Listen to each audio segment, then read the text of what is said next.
Under a cold moon, a dark fortress awaits its final challenger. A voice from the shadows scoffs at a human's audacity.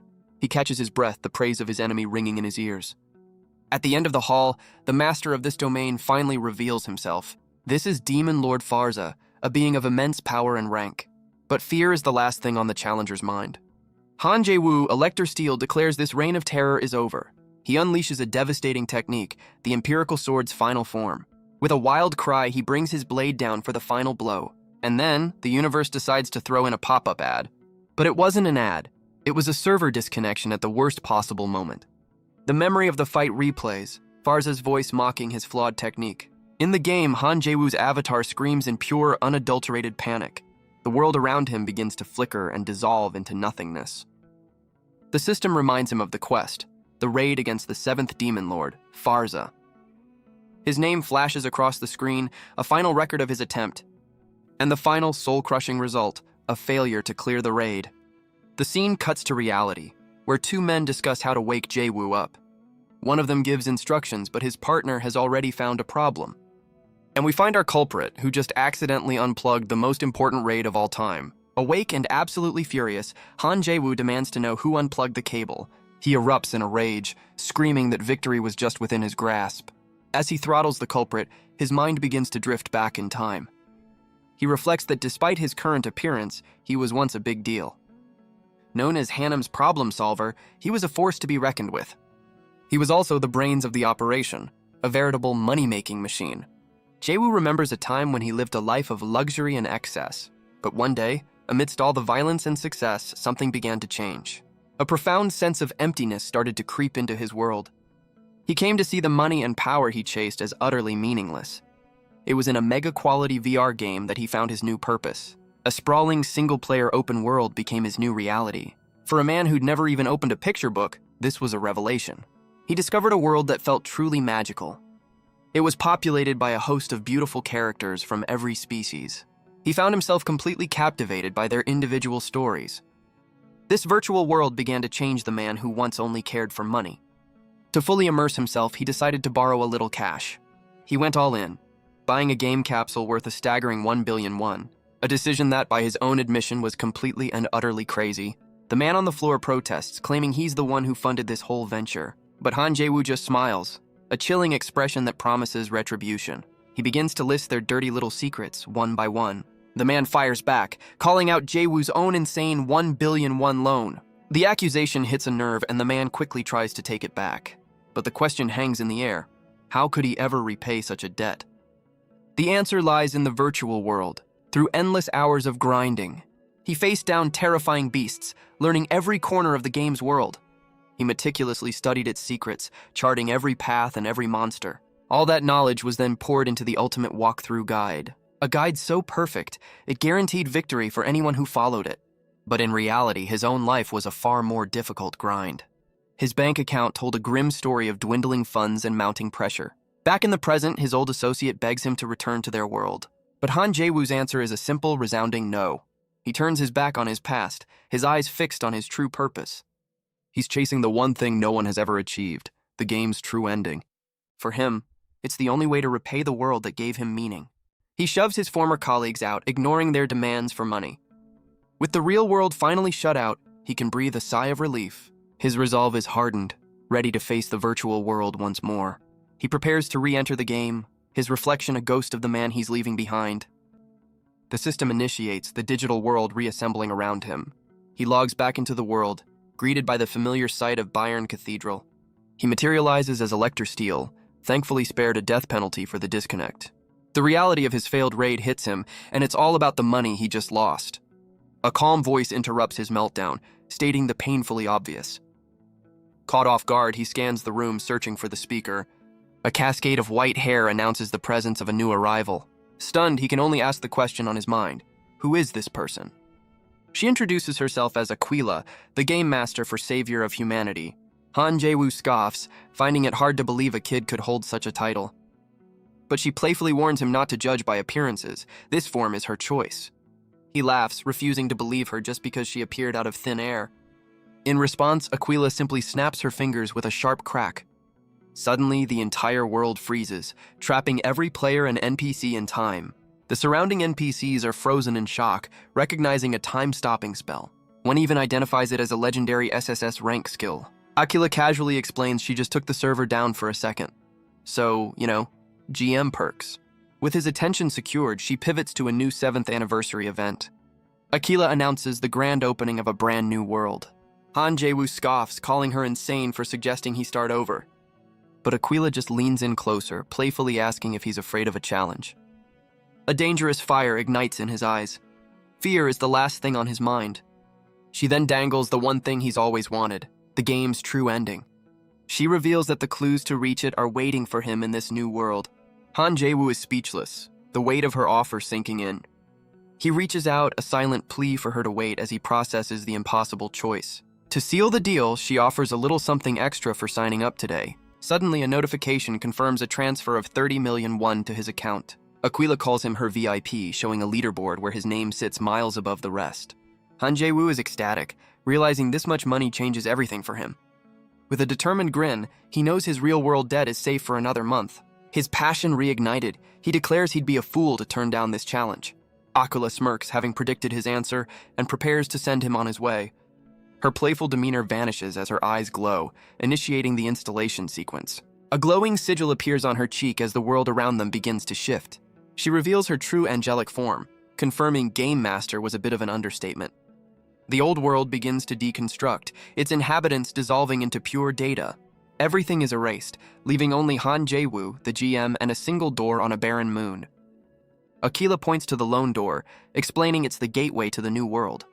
He confirms that all he has to do is step through to begin the new game. With his decision made, he turns and walks toward the blinding light. His hands push the doors wide, unleashing a torrent of pure energy. But he pauses for one last, very important reminder. Don't forget the money. With his arms spread wide, he steps forward to claim the true ending. But Aquila's playful smile hides a sinister secret she forgot to mention. The catch? If his character dies in this event, he dies in real life too. Just a minor detail. The realization hits him like a truck, his mind struggling to process the words. And just like that, his entire world explodes. He plummets from the sky, a sharp projectile narrowly missing him. Han Jae-woo crashes into the ground, his new life beginning with a painful thud. He grits his teeth, shocked by the very real pain coursing through him. His mind flashes back to Aquila's smug grin, the horrifying truth finally setting in. He digs his fingers into the dirt, his rage directed at the Game Master who tricked him. But fury gives way to resolve. His eyes glow with a promise to conquer this world. He lets out a defiant scream, a challenge hurled at the heavens themselves. A system window appears, branding him the former Elector Steel. Just to rub it in. With a slam of a virtual joystick, the death game officially begins. A profile reveals Aquila's true nature, the AI god of this world, with a love for cute things and a completely unreadable mind. The game is savior of humanity, a masterpiece known for its brutal difficulty. He stumbles through a dark forest, his new body already weak and parched. He curses Aquila's name, his rage boiling over as he demands to see his status. The stats are a cruel joke, a max HP of 20 and a measly 3 mana. Just half a day in and he's already dehydrated, questioning how victory is even possible. But then, a faint sound cuts through his despair, the promise of water. A wild, desperate hope ignites in his eyes as he realizes what he's heard. He finds a pristine stream, tearfully thanking Bear Grylls for the pro tips. He drinks deeply from the cool water, his stats slowly beginning to recover. But as he recovers, an elegant hand signals a new presence nearby. His relief is cut short as he realizes he's not alone in the stream. A stunning figure emerges from the mist, completely unaware of his presence. The sight is so overwhelming the system actually dings him for 1 HP. But through his daze, he notices a strange wing-like marking on her shoulder. His eyes widen, a spark of recognition flashing through his mind.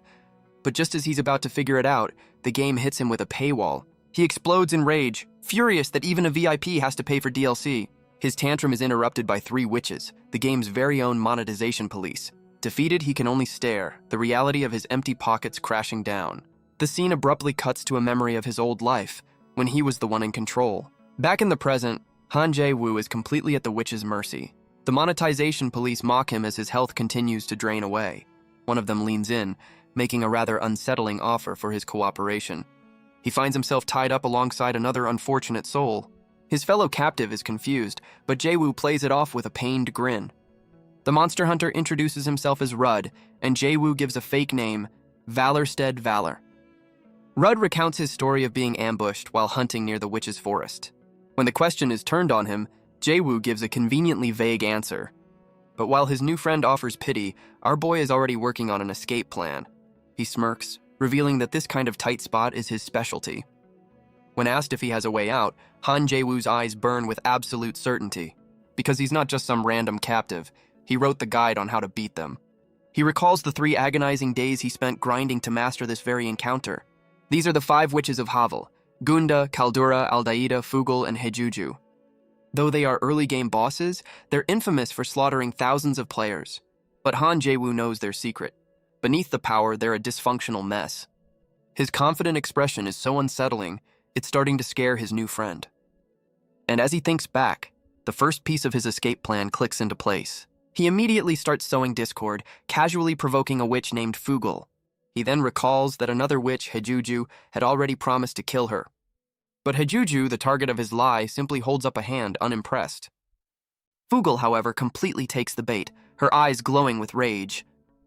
Han Jae-woo doubles down, claiming Hejuju plans to steal all her assets after the murder. The accusation sends Fugel into a frenzy, demanding to know if it's true. Hejuju scoffs, questioning why anyone would believe the words of their prisoner. But Han Jae-woo just smirks, knowing he's not done pouring gasoline on this fire. He turns to Hejuju, taunting her about all the money she's supposedly after. A third witch chimes in, confirming she saw Hejuju making an acid bomb. Timing is everything, I guess. Meanwhile, a fourth witch is completely lost, only wanting to know when dinner is. And the fifth, a born fighter, gets excited at the prospect of a brawl. The chaos erupts exactly as planned, a symphony of pure dysfunction. He recalls that despite their fearsome reputation, they lack any semblance of teamwork. In fact, their complete lack of unity is their greatest, most exploitable weakness. It's this internal strife that so many players failed to understand. And for someone who knows their every secret, turning them on each other is child's play. He turns to his fellow captive, telling Rudd it's time to make their move.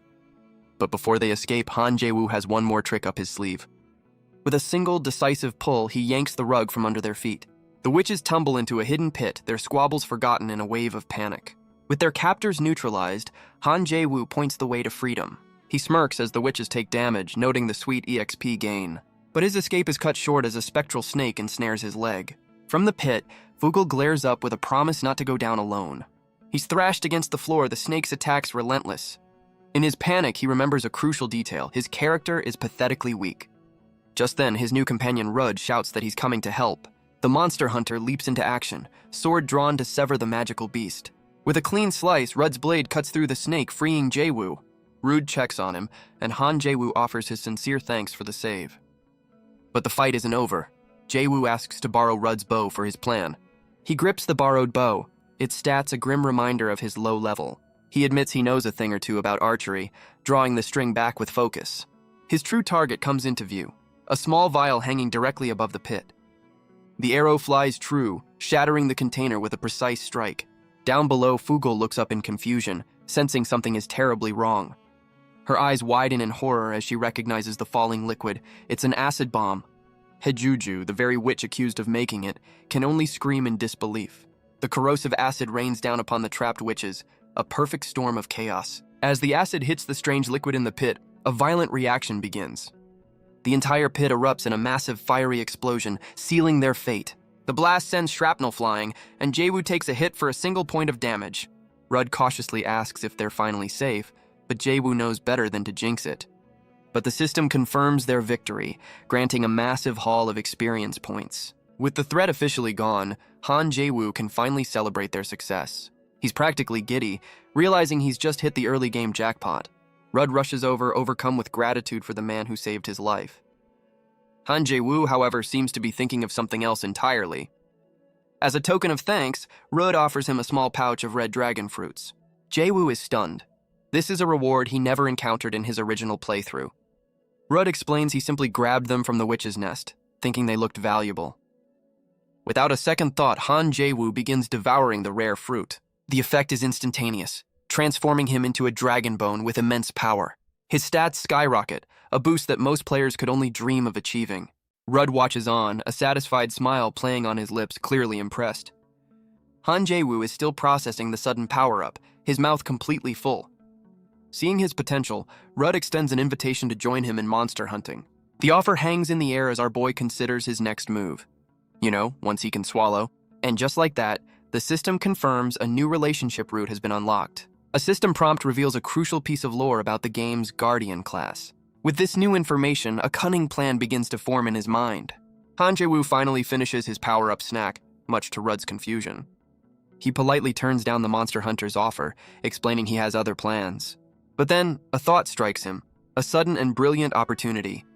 He realizes all the EXP from the witches will vanish if he doesn't find a class soon.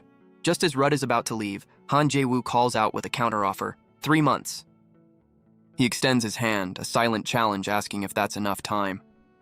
Rudd turns back with a predatory grin, amused by the boy's sheer audacity. With their new partnership forged, the two venture deeper into the woods. Rudd lays out the first test.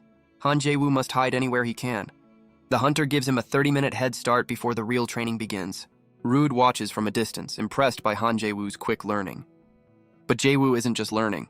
He's remembering a path he's run 1,000 times. He knows this forest like the back of his hand, a map etched into his memory. Every rock, every root, every single twig is a familiar landmark. He navigates the disorienting trees and poison spores with practiced ease. He even recalls the hiding spots of beasts far deadlier than the witches. And with the power of the dragon fruit, his body can finally keep up with his mind. He smirks, absolutely certain that the hunter will never find him. A sudden chill runs down his spine, his confidence instantly evaporating. And Rudd appears from nowhere, proving that game knowledge can't beat a jump scare. Rudd gives him a failing grade, but adds a few bonus points for sheer effort. Han Jae-woo is floored, demanding to know how the hunter found him, but Rudd just smiles, admitting it's been a while since he had such a fun student. With a playful gesture, he leads the way, ready to begin their training in earnest. The system dings, confirming the hunter's hazing is complete, and a new trial has begun. With it comes a flood of rewards, the Monster Hunter class, and a host of new skills. Han Jae-woo examines his new tracking ability, a confident smirk on his face. His eyes glow with a familiar, terrifying greed. Oh boy, here we go again. And so their unlikely partnership officially begins under a clear blue sky. 3 months later, Rudd can only watch in awe, impressed by his student's mastery. Han Jae-woo flips the script, challenging his master to a game of hide-and-seek. Amused by his student's spirit, Rudd accepts the challenge with a proud smile. He adds a simple wager. If he isn't found in an hour, Jae-woo is on dinner duty. Han Jae-woo's expression darkens as he accepts the terms with chilling confidence. His eyes glow with predatory intent. The student is ready to hunt the master. Meanwhile, Rudd scales a cliff, feeling grateful for such a promising apprentice. He decides to go easy on the kid, not wanting to make the challenge impossible. He figures a simple cliffside hiding spot will be more than enough to win the bet. Famous last words, but his confidence is shattered as a hand suddenly grips his ankle. He looks down in utter disbelief to find Han Jae-woo already waiting for him. With a terrifyingly cheerful grin, Han Jae-woo reveals his hiding spot. The past 3 months have been a blur of Rudd getting constantly outplayed. His student has already mastered skills that should have taken years to learn. In fact, he's mastered techniques that took Rudd himself 5 years to perfect. Desperate to win, Rudd ventures into a dark cave for the ultimate hiding spot. He tries to convince himself there's no way the kid would follow him here. Poor guy. But his confidence shatters when he realizes he's walked into a hellhound's nest. Han Jae-woo's voice cuts through the darkness, quoting his own walkthrough guide. He appears from nowhere, explaining that sleeping hellhounds are notoriously deep sleepers. With a smug grin, he asks his terrified master if he's finally passed the test. Rudd can only offer a weary confirmation of his utter defeat. He's in awe of how much his student has mastered in just 3 short months. Han Jae-woo has unlocked powerful new skills, like the furious 5-hit combo. He plays it off, but secretly knows it was the witch EXP that fueled his rapid growth. Rudd is amazed by his knowledge, but Jae-woo knows he didn't learn it. He wrote the book on it. The hunter can only laugh, certain that this kid is destined for greatness. With the training complete, Rudd asks what his student's next move will be. Han Jae-woo's answer is simple. It's time to get paid. Rudd has the perfect idea, suggesting Jae-woo try his hand at mercenary work. Our boy's eyes light up. He knows this is the fastest way to build his fortune. He grins, knowing the mercenary life offers freedom, flexibility, and endless targets. It's also his best chance to meet the legendary guardians of this world. With his decision made, he eagerly accepts the path of a mercenary. Rudd offers him an old mercenary badge, a token to prove his identity. With a final farewell to Master Rudd, Valorstead Valor is ready to set out. He walks away, confident that this is the perfect start to his new life. He clutches the badge, feeling for the first time that a true ending is possible. Aquila's tempting words echo in his mind, reminding him of his ultimate goal. For the first time, he truly believes that the fabled ending might exist. And somewhere out there, the Game Master holds the very first clue. He reflects on the thrill of this death game, where every moment could be his last. He decides to channel that constant tension into pure, focused power. With a renewed sense of purpose, he psychs himself up for the journey ahead. He throws a challenge to the heavens, promising Aquila he will see this through. The system confirms his success and issues his next quest: join the Mercenary Guild. Meanwhile, in her cosmic control room, Aquila is having the time of her life. She found his clever manipulation of the witches absolutely hilarious. Wiping away a tear of laughter, she's glad she chose him for this event. But her private viewing party is interrupted by a radiant, descending figure. The newcomer confirms their interest in Han Jae-woo, noting he's no ordinary player. Aquila teases the newcomer, asking if she's developed a little crush on their human. The radiant being is named Valfurga, another celestial watching from the heavens. Valfurga scoffs at the idea, but Aquila insists there's no harm in finding him cute. The goddess seems less than impressed by the Game Master's playful accusations. Aquila laments that her divine companion has grown far too serious over the years. Changing the subject, Valfurga asks if Aquila really paid off Han Jae-woo's debt. She's horrified to learn the debt is gone, but our boy is still fighting as if it exists. Aquila finds the whole charade endlessly entertaining. For science. On her screen, Han Jae-woo is seen brimming with a newfound purpose and vitality. Valfurga calls her awful, but Aquila just smiles, taking it as the highest praise. Valfurga presses for answers, asking if Han Jae-woo is part of a grander scheme. Or she wonders, is he just another one of the Game Master's disposable toys? Aquila just lounges back, enjoying the goddess's concern with a playful hum. She corrects her, calling him not a toy but a promising talent. Her eyes glow with an unsettling light, a hint of the true chaos she's unleashed. Valfurga can only suggest they keep watching, unable to predict what comes next. The system reminds us of a crucial rule. His massive EXP boost has an expiration date. Back in the forest, Han Jae-woo collapses, his body already pushed to its absolute limit. He curses the unforgiving landscape, wondering how he's supposed to survive this. But he forces himself up, knowing his dragon-bone body is the only reason he's still alive. After a long journey, Han Jae-woo finally arrives at the city of Frankfurt, his destination in sight. He steps into the local tavern where two cheerful waitresses offer a warm welcome. Playing the part of a bashful traveler, he awkwardly explains he's looking for someone. He knows this is the perfect spot. A classic RPG tavern is the best place for intel. After all, a little bit of ale always loosens the tongue of a weary traveler. And most importantly, he notes, the waitresses are exceptionally cute. A man of culture, I see. With a sly grin, he casually asks if they know a man named Rebes Chaltz. In an instant, the entire tavern falls silent, every eye turning to him with cold hostility. A terrified waitress grabs his arm, warning him that name is forbidden in this place. Her friend adds that the man is dangerously infamous, her own boyfriend having suffered at his hands. She tearfully explains her boyfriend returned from a job looking like a mummy, a warning Han Jae-woo takes to heart. The other patrons are also victims, their morale dropping as they recount their own failures against even the weakest monsters. The waitress frantically pushes him to leave, warning him that the man he seeks is on his way. But before he can react, a powerful blow sends him stumbling across the room. Dazed and confused, he looks up, trying to identify his attacker. A hulking figure with glowing red eyes looms over him, introducing himself as Rebes Chaltz. His gaze falls upon the mercenary badge hanging from Han Jae-woo's belt. He instantly recognizes it as Rudd's badge, a look of understanding dawning on his face. The man erupts in laughter, declaring this is perfect timing for finding a new companion. Han Jae-woo realizes he's been set up, silently cursing Rudd's name for this so-called introduction. But the man's menacing aura vanishes as he laughs, claiming it was all just a joke. Han Jae-woo, however, makes a silent promise that Rudd is a dead man for this setup. Rebs explains that Jae-woo is now his companion in a war between the Prince Elector and Pizamut. He calls it a great opportunity, though our boy feels more like he's been forcibly conscripted. The Prince Elector is revealed to be one of the game's legendary guardians, a key figure in Pulse. A plan forms in Han Jae-woo's mind. This is his chance to find the other guardians. Just then, the sound of a horn echoes through the city, heralding an important arrival. Rebes grins as the Prince Elector appears, and a system alert dings Jae-woo for ambush damage. A grand procession of knights in shining armor marches through the town square. While Rebes admires the soldiers, Han Jae-woo finds it odd to be on this side of the law for once. The system confirms he's met a guardian, but Han Jae-woo thinks he looks more like a final boss. But as Rebes holds him in place, his attention is suddenly drawn elsewhere. He recognizes another figure in the procession, one he never expected to see. A knight in brilliant winged armor rides at the Prince-Elector's side. Her presence is commanding, a symbol of both grace and immense power, and then he sees her name, Dame Valpurgis, the earthly form of the goddess Valfurga. The Prince-Elector seems to notice his knight's attention has wandered. With a slight smirk, he asks if something has caught her eye. The question catches Valpurgis completely off guard, her composure faltering for a moment. She quickly denies it, but a faint blush betrays her true feelings. Han Jae-woo watches the procession leave, knowing the battlefield awaits him. His mind flashes back to his old playthroughs, where Valpurgis was his companion. He remembers the horrifying otherworldly beast that always stood in their way, and he remembers the one constant in every timeline: he could never save her. Rebes asks if he's all right, but Han Jae-woo hides his turmoil, claiming nothing is wrong.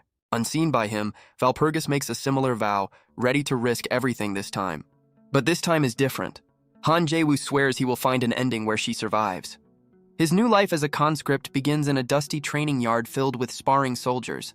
The training is brutal and relentless, a chaotic clash of steel and sweat. Han Jae-woo can only watch, wryly comparing the intense regimen to the Marine Corps. Rebes announces the training has already begun, a system window confirming their arrival. He explains they're just in time for sparring matches to select new group leaders. The winner of one such match celebrates his victory, a bag of prize money in hand. Han Jae-woo decides to lay low for now, his only goal being to meet the Prince-Elector. But Rebes has other plans, grabbing him and declaring he's joining the fray. He's certain Rudd wouldn't have sent a rookie, completely ignoring Jae-woo's protests. He throws our boy to the wolves, asking for volunteers to fight the new guy. The other mercenaries are practically salivating, eager for a piece of the fresh meat. Han Jae-woo realizes he has no choice, a familiar feeling of being railroaded washing over him. He finds himself in the center of the ring, facing his first opponent as the crowd looks on. A burly mercenary named Max steps forward, and the system confirms the duel is on. Max mocks his slender frame, but Han Jae-woo just introduces himself with his fake name. Rebes grins, clearly enjoying the show as he asks if both fighters are ready. With a signal from Rebes, the match begins, the two combatants circling each other. Max lunges forward with a ferocious cry, bringing his sword down in a powerful arc. But in a flash of steel, the attack is over before it even truly begins. The onlookers, including Rebes, can only stare in stunned silence at the outcome. Max lies defeated in a single blow, and the system confirms Han Jae-woo's victory. But our boy is unfazed, knowing the dragon fruit power-up made this an easy win. His display of power ignites the crowd, who now clamor for their own chance to fight him. A manic grin spreads across Han Jae-woo's face. He's having the time of his life. He mockingly asks the crowd to form an orderly queue for their beatdown. One by one, they fall to his intermediate swordsmanship, his fame growing with each win. He even busts out the monster binding technique, which is just plain disrespectful. And for good measure, he throws in a devastating headbutt, just because he can. Finally, a senior mercenary steps in, calling the others pathetic for losing to a rookie. The man, identified as Charlotte, declares he'll be Han Jae-woo's next opponent. But as he faces him, Charlotte senses an unnatural power radiating from the kid. Seeing his chance, Han Jae-woo puts on a show of panic, screaming that he needs to log out.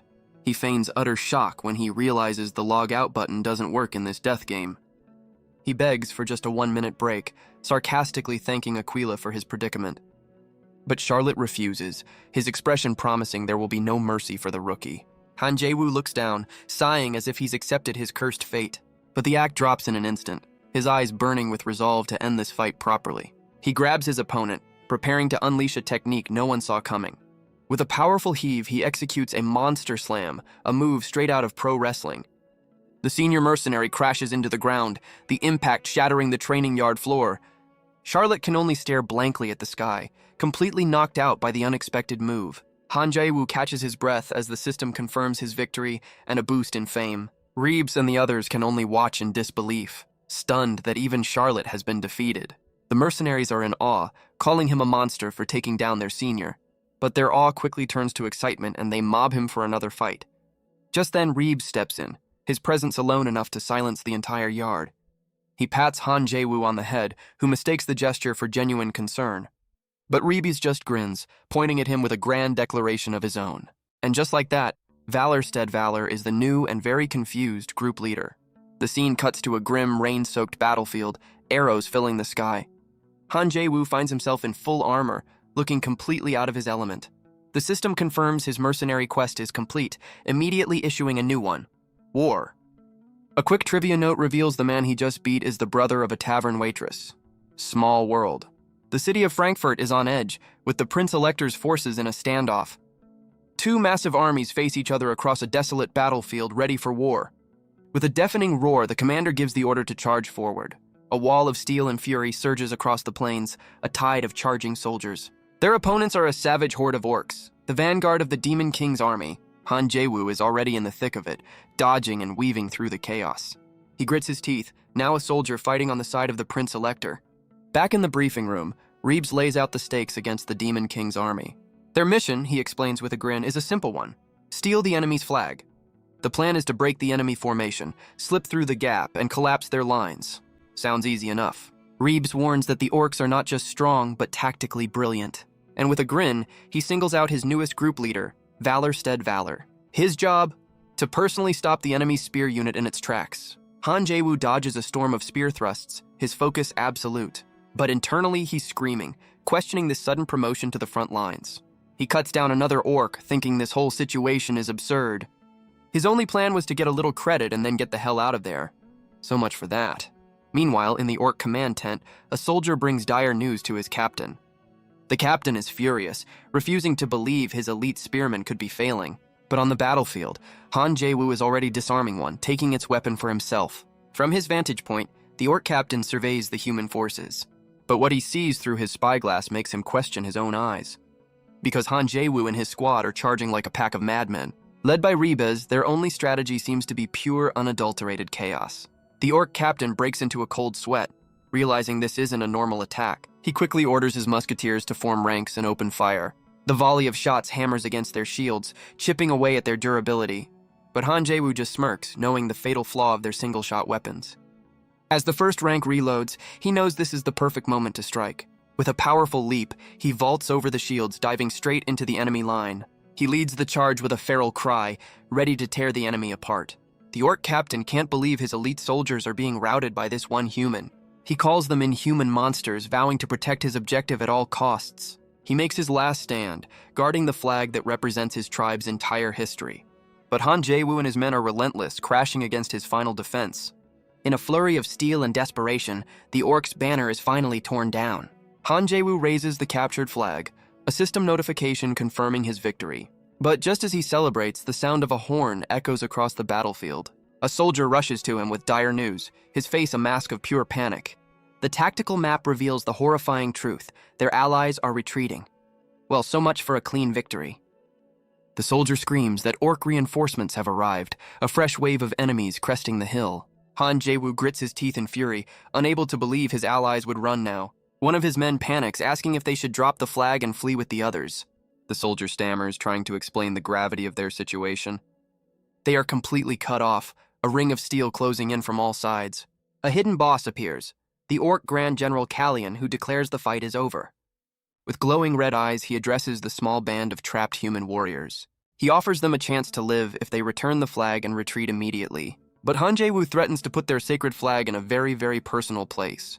The general is absolutely horrified, his rage boiling over at the sheer disrespect.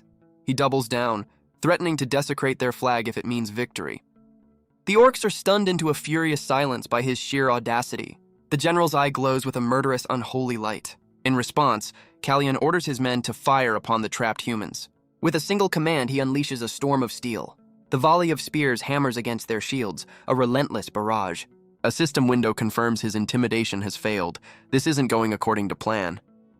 For the first time, Han Jae-woo realizes he's miscalculated badly. His men are being pushed back, their defenses shattering under the assault. One of his soldiers screams that bringing a boss to a mob fight is just cheating.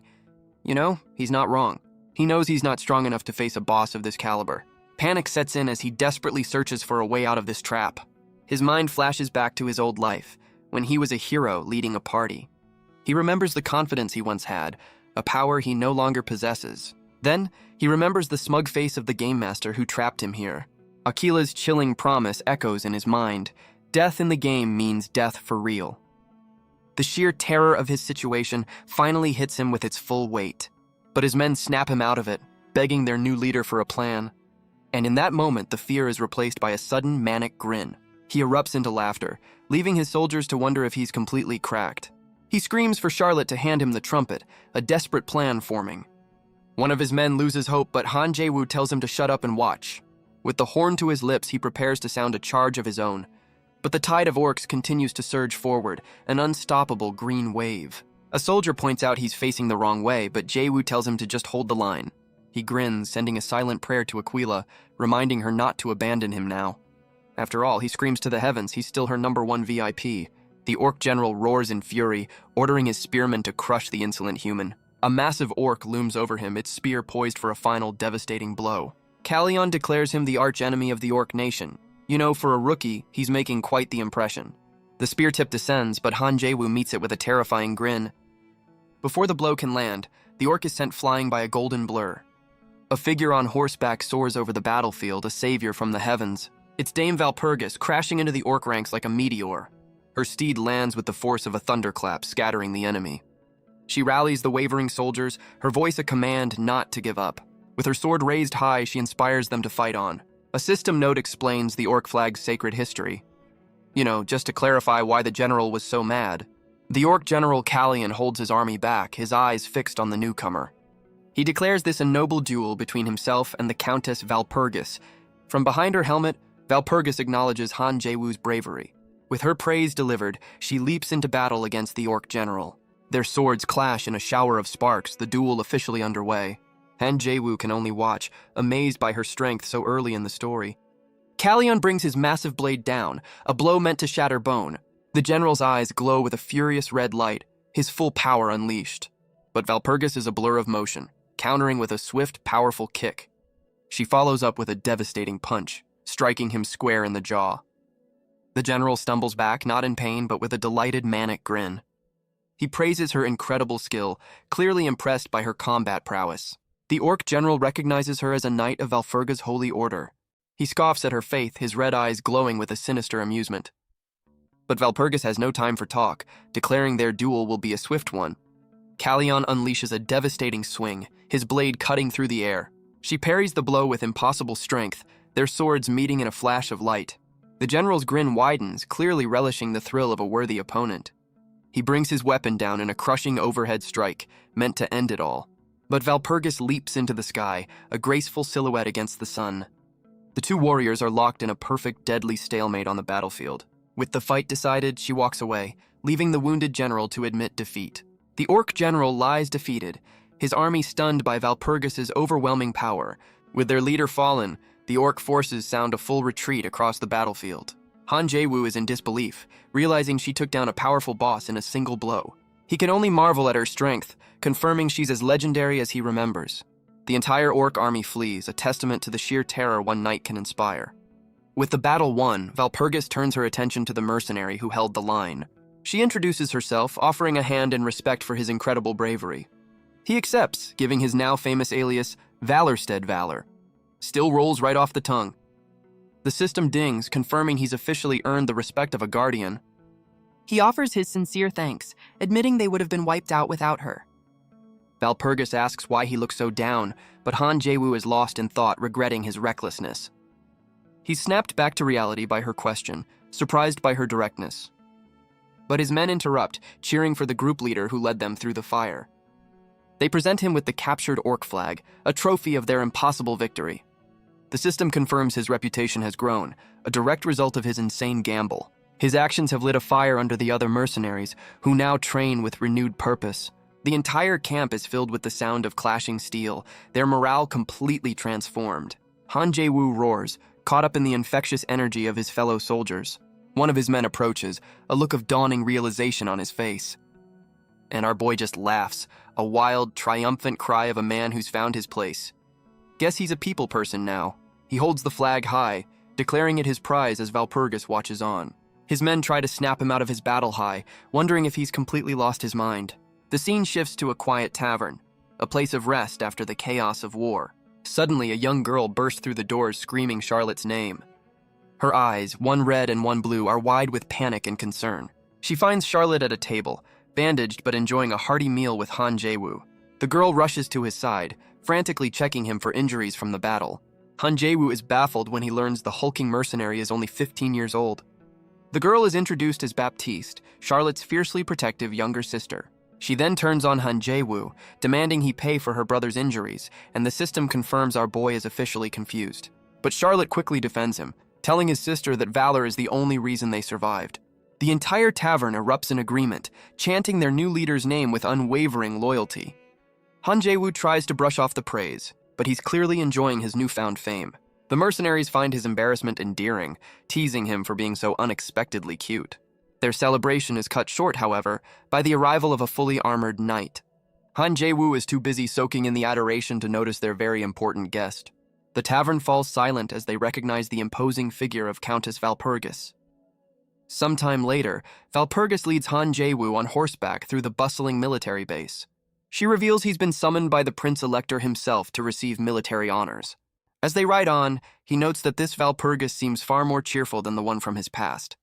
She offers him a sign of friendship, but he keeps his formal distance. She points out the tangible results of his bravery, the soldiers he saved. Her words force him to see his actions in a new, more heroic light. But this triggers a memory of a past failure, a time he couldn't save her. He remembers the helplessness of watching her fall in another life. He observes that despite the new timeline, her spirit remains unchanged. The only thing that's different, he realizes, is their relationship. He accepts his new role as they approach the Prince-Elector's tent. Guess the VIP treatment has an expiration date. Valpurgis announces his arrival, presenting him to the ruler of Paltz. The Prince-Elector finally speaks, addressing the now famous mercenary by his alias. The man introduces himself as Elector Steele, his council gathered around a war map. But his true name is Philip, and his eyes burn with an otherworldly blue flame. Han Jae-woo bows, feeling the crushing weight of a true guardian's presence. Philip smirks, having heard of the mercenary now called the Reaper of the Field. He praises Jae-woo's courage, but our boy just plays the part of a humble soldier. The Prince-Elector rewards his men, but gives Jae-woo a massive personal bonus. Han Jae-woo kneels, swearing his loyalty with a convincing display of gratitude. Philip asks if there's anything else he desires, and Jae-woo sees his opening. He asks for leave to take his men to a town called Wittenbeier to rest. Though it's far from the front, Philip grants the request, even offering a wagon. Philip senses there's more on the mercenary's mind, asking if he has another request. Han Jae-woo admits that normally he would have simply accepted his reward and left. But his eyes gleam with a familiar, calculating light. He's not done yet. Valpurgis watches from the side, intrigued by the rookie's unexpected boldness. He looks up, asking the ruler for permission to ask a question. Philip's eyes glow with power as he grants the request, curious to hear more. A confident smirk plays on Han Jae-woo's lips as he prepares to cross a line. He asks the Prince-Elector for his personal thoughts on the entire war. Just a light, casual question for a king. A system note confirms Philip's status as a guardian of humanity, a major figure in the Empire. The entire war council falls silent, stunned by the sheer audacity of a common mercenary. Valpurgis shifts uncomfortably, caught off guard by the sudden tension in the room. But Han Jae-woo just smirks, knowing he's playing the part of a simple mercenary perfectly. The Prince-Elector turns the question back on him, his gaze sharp and calculating. Jae-woo admits his perspective is limited, but explains there is one thing that worries him. A council member erupts in laughter, mocking the idea that a rookie could offer any real advice. The others join in, accusing him of acting on mere battlefield rumors. Philip remains silent, his expression unreadable as he allows the scene to unfold. But Valpurgis steps forward, suggesting it would be wise to at least hear him out. An older councilman scoffs, questioning how a mere countess dares to interrupt. Someone clearly missed the memo on who she is. She calmly reminds him of her powerful lineage, demanding the respect she is owed. Han Jae-woo watches, realizing even the Elector must respect Valpurgis's authority. The councilman scoffs, but Philip waves him off, intrigued by the rookie's words. The Prince-Elector asks for his unvarnished assessment of the entire war. Han Jae-woo drops a bombshell, warning them of an impending enemy ambush. Philip remains calm, demanding to know the basis for such a bold claim. He explains it's based on the Demon King's well-known history of treachery. He recounts past battles where demonic hordes overwhelmed their enemies. He cites the war against the Kingdom of To 10 years prior as his first example, and the battle with Margrave Anhalt, where ambush tactics were also decisive. His eyes gleam with certainty as he prepares to connect the dots for them. He warns them not to overlook the Demon King's favorite strategy, betrayal. With a chilling tone, he asks if they've considered the obvious conclusion. He suggests the possibility that there is a traitor in their very midst. The Prince-Elector agrees, a sly smile playing on his lips. He leans back, mulling over the word caution with unsettling calm. His calm demeanor shatters, replaced by a predatory grin as he calls out the rookie's boldness. Valpurgis suddenly grabs him, warning him to know his place. Guess she's not a fan of workplace drama. She tries to plead on his behalf, but Han Jae-woo cuts her off with a calm acceptance. He simply says he understands, turning to leave the tense situation behind. Valpurgis is left flustered, caught between protocol and her concern for the rookie. He offers a final, formal apology for overstepping his bounds. With a calm expression, he turns to take his leave from the War Council. But once outside, his mind races, noting the Elector's uncharacteristic arrogance. He realizes with dawning certainty that something in this timeline is fundamentally wrong. The dragon fruits appeared far too early, a major deviation from the script, and Valpurgis's early arrival confirms it. This is not the game he remembers. As he walks through the camp, a voice calls out his name, breaking his concentration. He turns, his thoughts interrupted by the unexpected summons. It's Valpurgis, out of breath from chasing him down across the camp. She beams, finally catching up to him with a look of pure, unadulterated relief. He's surprised by her speed, questioning how she caught up to him so quickly. She earnestly admits she ran all this way out of pure concern for him. Our boy can't help but find her chibi form adorable. Valpurgis apologizes on the Prince-Elector's behalf for his harsh words. She offers to grant any wish he desires, a promise that leaves Han Jae-woo completely flustered. She boasts of her family's immense wealth, certain she can fulfill any request. His mind races with possibilities, from riches to fine clothes. A man's gotta have priorities. But then his greedy fantasy fades, replaced by a sudden brilliant idea. A familiar calculating smirk spreads across his face as a new plan takes shape. He asks for two simple items, a writing quill and a pistol, leaving Valpurgis utterly confused. She insists this is a huge opportunity, but Han Jae-woo calmly tells her it's all he needs. He puts on a tearful performance, claiming his dream is to be a cavalryman. Valpurgis questions his tears, but he insists they are the tears of a true man. Sure they are, buddy. His act works perfectly. She's moved by his apparent selflessness. Flustered, she quickly changes the subject, clearly affected by his display. She grabs his hand, eagerly pulling him along to grant his simple wishes. Han Jae-woo is caught off guard as she leads him away with surprising force. He can't hide his blush, completely flustered by her sudden closeness. The unexpected intimacy leaves him stunned, a rare crack in his calculated facade. Some time passes and the scene is set for the next major conflict.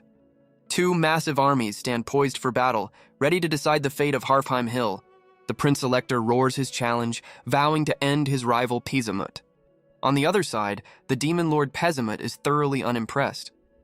His subordinate confirms their forces are ready for the coming war. But the young demon questions his lord's plan to use the Hexax woman. He fears her cruelty, but Pezimut insists he has the situation under control. Just then, his ring glows, heralding the arrival of that very person. A woman's voice echoes from the ring, announcing her presence to her lord. A silhouetted figure appears, her cheerful energy clearly terrifying the other demons. Pezimut simply tells her to stay sharp, receiving a gleeful confirmation.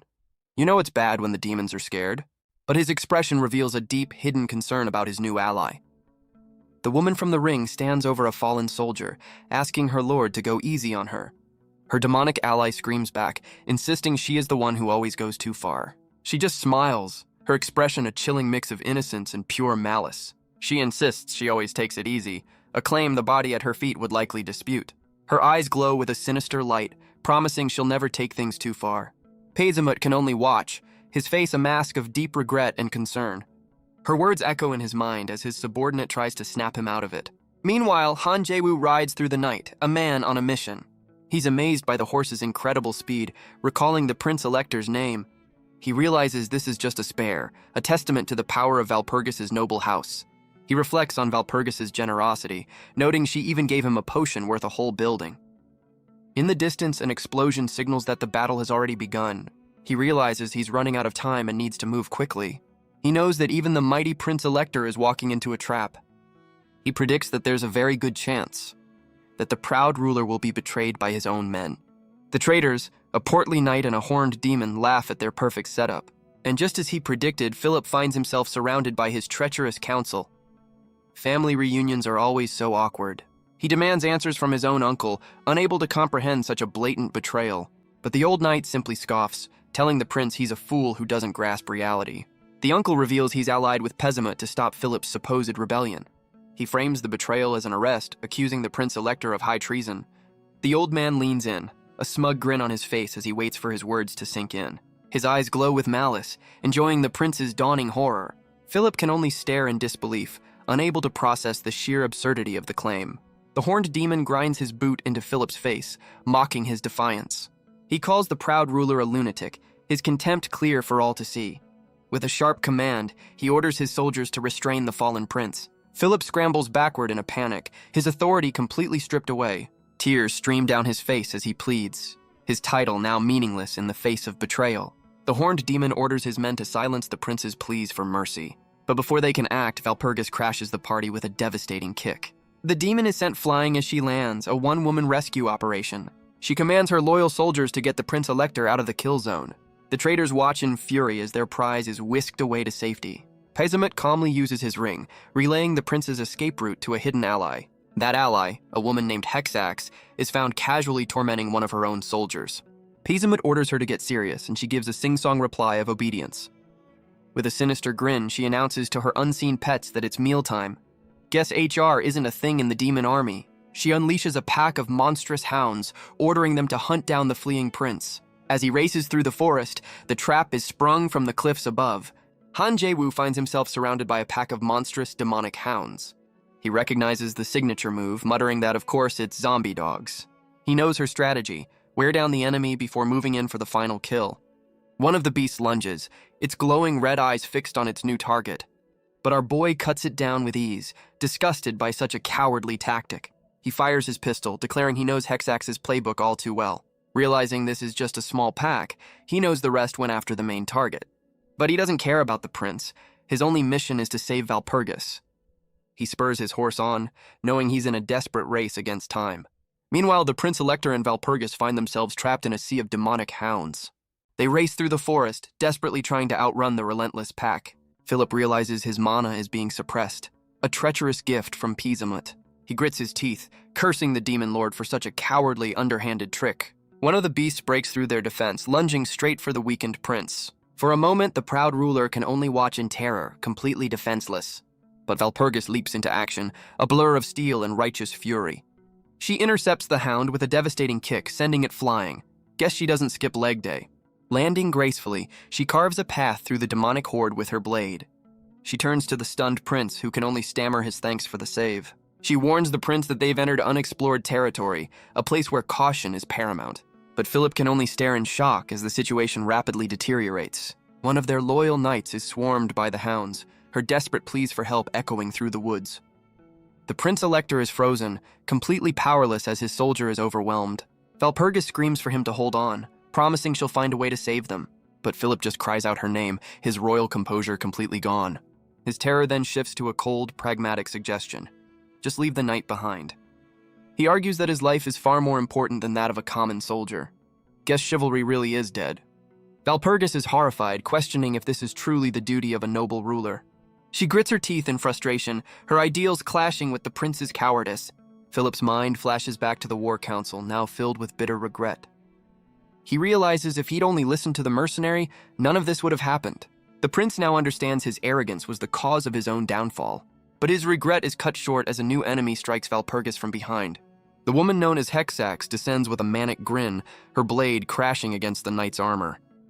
Valpurgis is thrown from her horse, calling out to the prince as she falls. In that moment, her concern is met only by his abject terror. She lands hard, using the prince himself to cushion the blow. Guess he's useful for something after all. The impact sends them both tumbling to the ground in a chaotic heap. Lying defeated, the prince can only whisper that they are completely doomed. Philip looks back, realizing he's not fit to rule alongside someone so noble. Valpurgis struggles, trying to remind him of his duty as a Prince Elector. But Hexax cuts her off with a single dismissive word. She mocks them, claiming only the truly strong deserve such a powerful title. With a sinister smile, she addresses Valpurgis with a shocking title, Sister. A quick trivia note confirms the Demon King's power and Philip's uncle's betrayal. Well, that explains a lot. Valpurgis explodes in fury, demanding Hexax take back her words. The title of Prince Elector is a sacred one, a symbol of immense responsibility. But Hexax is unfazed, ordering her men to continue the hunt for the prince. She leaves Valpurgis with a chilling reminder of their shared noble bloodline. Hexax's red eyes gleam with a cruel, possessive light. Valpurgis is stunned as Hexax mocks her for getting caught so easily. With a furious cry, Hexax sends the knight flying with a powerful kick. A sadistic grin spreads across her face as she presses her brutal attack. Valpurgis can only stare in shock, completely caught off guard by the assault. Dark tendrils erupt from the shadows, binding the powerful knight in place. Hexax laughs, admitting she finds the sounds of her sister's suffering delightful. You know, just normal family stuff. She leaps through the air, lashing out with her shadowy whip. Valpurgis is forced to her knees, struggling against the overwhelming power. Tears stream down her face as she calls out for the only one who might save her, Sir Valor. A memory flashes through his mind of a past self, certain he would find a way to survive. But that other him knew that for him, it was the end of the line. Back in the present, Hexax screams that her twisted game is far from over. She raises her whip, preparing to strike her helpless sister once more. But the sharp crack of a gunshot catches a horned demon completely by surprise. Hexax looks up just in time to see one of her hounds shot out of the air. The demonic beast crashes to the ground, its hunt brought to an abrupt end. Before she can react, a shadowy figure appears right behind her. Han Jae-woo delivers a devastating punch, connecting squarely with her jaw. The force of the blow sends the sadistic demon flying backward through the trees. He lands gracefully, standing as a silent guardian over the kneeling knight. Valpurgis looks up, tears of relief streaming down her face as she whispers his name. He glances back, his hands still crackling with the residual energy of his attack. Through her tears, she looks at him with pure adoration, calling him the hero he is. But Han Jae-woo simply turns away, his expression grim and unreadable. With her savior here, Valpurgis finally succumbs to her exhaustion and collapses. He moves in a flash, catching her just before she hits the forest floor. He holds the unconscious knight, while the prince continues his masterclass in helplessness. Hexax rises, realizing he killed her hound and ambushed her without a sound. Han Jae-woo glares back as she concludes he is no ordinary opponent. He raises his pistol, calling out Hexax by name with a look of pure contempt. She feigns ignorance, a smug grin on her face as she questions their connection. Han Jae-woo tells her to drop the act, his disgust for her clear on his face. Hexax mocks his weapon, admitting it has a longer range than her own. But she boasts that her whip is far faster than any bullet he can load. Without a word, Han Jae-woo's finger tightens on the trigger. She moves like lightning, her whip lashing out in a blur of dark energy. But he catches the whip mid-air, stopping her brutal assault cold. He grits his teeth, the sheer force of the blow straining his arm. Hexax is stunned for a moment, then pulls with a manic cry, trying to drag him in. Han Jae-woo digs in, refusing to yield an inch in their brutal tug-of-war. She yanks him closer, her sadistic grin widening as she draws blood. With a vicious crack, she smashes the whip's handle across his face. The blow sends him flying, tumbling backward through the dark forest. Hexax cackles, screaming that her twisted game has only just begun. But Han Jae-woo twists in midair, using the momentum to his advantage. He lands hard, digging his heels into the earth to anchor himself. With a mighty heave, he swings her through the air like a rag doll. Guess she didn't see that coming. He pulls himself along the whip, closing the distance as she tries to stop him. Her smug confidence shatters, replaced by the pure shock of being outplayed. Hexax can't believe it. Her whip skills are top-notch, yet he closed the distance. He raises his pistol, but she snarls, refusing to give him an easy shot. In a flash, he's right behind her, his presence a cold shock against her back. With a chilling grin, he reveals a hidden dagger, whispering a single word. Surprise. A wave of pure terror washes over her as she feels the cold steel find its mark. Han Jae-woo casually flicks the blood from his blade, the first wound landed. He smirks, asking how she likes the sharp taste of a dagger. Hexax clutches her face in agony, realizing she lost an eye focusing on the gun. You hate to see it. She grits her teeth in a panic, knowing she needs time to recover from the blow. With a desperate cry, she sprouts demonic wings, preparing for a hasty retreat. She apologizes sarcastically, claiming she's far too busy to stick around for this. But Han Jae-woo just taunts her, asking if she's running because she's scared. Hexax scoffs, declaring that she never engages in close-quarters combat anyway. He raises his pistol, calmly stating that today he's a long-range fighter. She laughs, certain she can easily dodge any bullets he fires into the air. Her demonic eye glows, focusing on her target with absolute confidence. But her perception shatters as his image blurs, her sense of distance completely gone. A flash of light and a spray of blood confirm his shot found its mark. The barrel of his pistol smokes, his calculated gamble having paid off perfectly. He smirks, noting that shooting down a bat is just so much more satisfying with a gun. The bullet finds its mark, tearing through her demonic wing. He stands over the fallen Hexax, holding her severed wing like a trophy. A greedy glint appears in his eyes as he wonders what loot she'll drop. But Hexax's demeanor suddenly shifts, her eyes filling with a strange light. She puts on a tearful display, asking if he's really going to kill her. Tears stream down her face in a desperate, last-ditch attempt to gain sympathy. But Han Jae-woo isn't buying it for a second, telling her to drop the act. Her pitiful expression shatters, replaced by pure, unadulterated rage. Guess that didn't work. With a final, merciless strike, he ends the fight for good. A system window confirms the kill.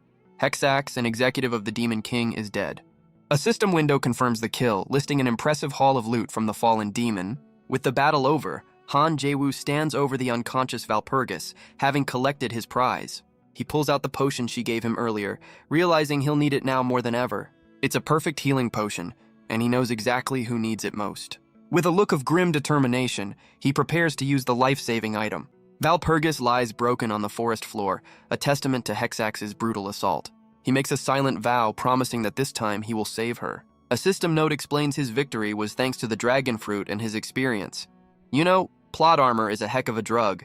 He stares at the perfect recovery potion, the key to turning this tragedy around. The item's description confirms its power, a complete restoration of the target's physical condition. He reads the potion's instructions, which come with a rather unhelpful warning. He quickly realizes that directly means he'll have to apply it to her skin. And that means getting the potion underneath all that heavy plate armor. Han Jae-woo tries to calm himself, insisting this is purely a medical procedure. He steels his resolve, trying to convince himself there's nothing indecent about this. Sure, buddy. We believe you. The scene shifts, reminding us of the man behind the alias Han Jae-woo. A flashback reveals his tragic past, starting with his father's death from illness. Soon after, his mother collapsed from overwork, leaving him utterly alone. By the age of 18, he had already lost everything he held dear. He was left to deal with the harsh realities of debt and desperation. At 22, he was a fixer, scolding a client for their sheer incompetence. The man nervously offers him an envelope, a small token for his troubles. Han Jae-woo counts the cash, confirming the payment is correct. He tells the man to use his money to pay off his debts, not on temporary fixes. But the client's excuses only earn him a look of pure, unadulterated disgust. The man insists his next in-game quest will earn him a massive payout. Jae-woo's interest is finally piqued when he sees the high-tech gaming pod. The client is stunned he's never heard of the game Guardian of Humanity. He describes a sprawling, open-world fantasy, a place of limitless freedom. And he's quick to mention its globally acclaimed female character designs. You know, for the plot. The client boasts that the game has over 1 billion players worldwide. He claims the top-ranked players earn millions with ease. You know, just a casual side hustle. Han Jae-woo is skeptical, but the man insists the money is real. He then eagerly offers Jae-woo a chance to try the game for himself. But Han Jae-woo initially turns him down, claiming he's too busy for games. Just then, however, he receives an unexpected message on his phone. The text informs him that his job for the day has been canceled. With his schedule suddenly free, he decides to log in on a whim.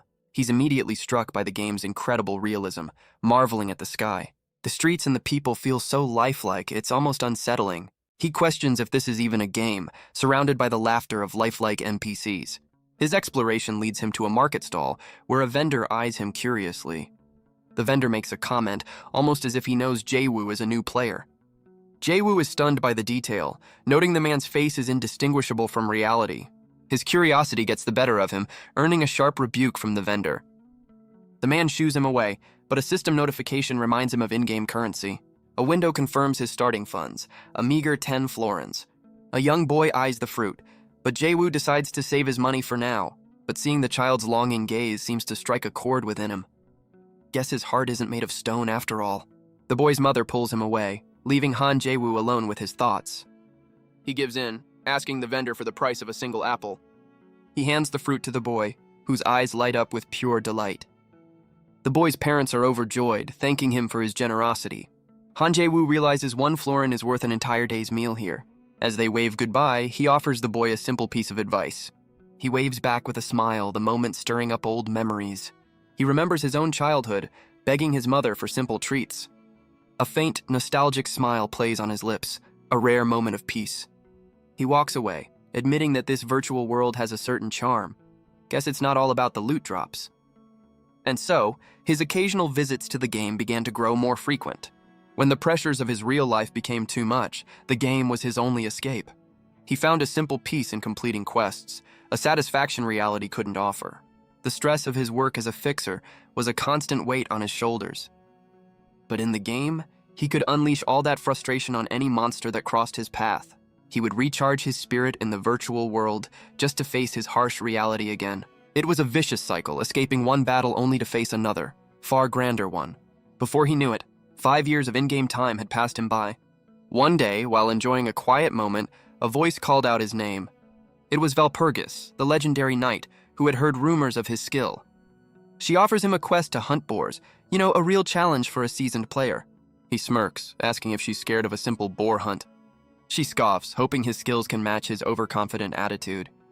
But the target is no ordinary beast, it's a monstrous, hulking boar. With a single, effortless strike, Han Jae-woo fells the creature. Valpurgis can only laugh, admitting he was too strong for her to even help. Impressed by his power, she offers him a permanent spot in her party. A system window confirms the official invitation from the legendary knight, but Han Jae-woo is skeptical, wondering if he's just being hired as cheap labor. She calls him out, asking if he has some serious trust issues. He admits that he does, which only seems to amuse the powerful paladin. She offers to recommend him as a knight of the Empire, a path he never considered. Han Jae-woo accepts instantly, guess he's tired of the mercenary life. The scene shifts to a massive celebration, the entire city chanting his name. On a balcony, the Prince-Elector marvels at how far the former mercenary has come. Philip asks him how it feels to be standing here as a hero, but Han Jae-woo humbly insists this achievement was never his alone. His companions are confused by his uncharacteristic modesty. Valpurgis gestures to the crowd, reminding him of the peace he fought for. He looks out, a white dove flying past as he takes in the moment. These are his people now, the loyal citizens he helped to save. Valpurgis stands as a symbol of justice, a knight in shining armor. The city celebrates the peace he helped forge, a new era dawning. Later, during a quiet moment, she admits he's truly something special. She's never met anyone with such unwavering dedication to their cause, and so she asks him a simple question. What is it that drives him? The memory fades, and back in the present, a bruised Han Jae-woo gives his answer. He loves this world. Valpurgis laughs, charmed by his simple sincerity. He jokes about his aching face as she gets flustered about him removing her armor to heal her. It was a medical necessity, of course. Now on horseback, they ride toward the Valpurga convent to announce her survival. She blushes, promising to repay a debt that goes far beyond simple gratitude. Han Jae-woo playfully considers what reward he'll ask for, much to Valpurgis's embarrassment. As they ride, she promises the convent will reward him, but he continues his relentless teasing. They finally arrive at their destination, the magnificent Valpurga convent. But they're met with resistance as a knight named Angela argues on their behalf. A stern figure in a nun's habit calmly states that the situation is unavoidable. The head nun declares the convent is on lockdown, and Sir Valor is not welcome. Guess they don't appreciate heroes dropping by unannounced. A quick lore drop explains how the game's advanced AI prevents players' brains from melting. The scene shifts to a quiet inn where Han Jae-woo has found temporary lodging. Inside, the atmosphere is calm, a stark contrast to the recent chaos. Lying in bed, he reflects on his thwarted plan to acquire the Heart of the Angel. He thinks of the Heart of the Angel, a legendary artifact from the Valpurga convent. It's a sacred S-rank item blessed by a goddess, with the power to grant its user a second life.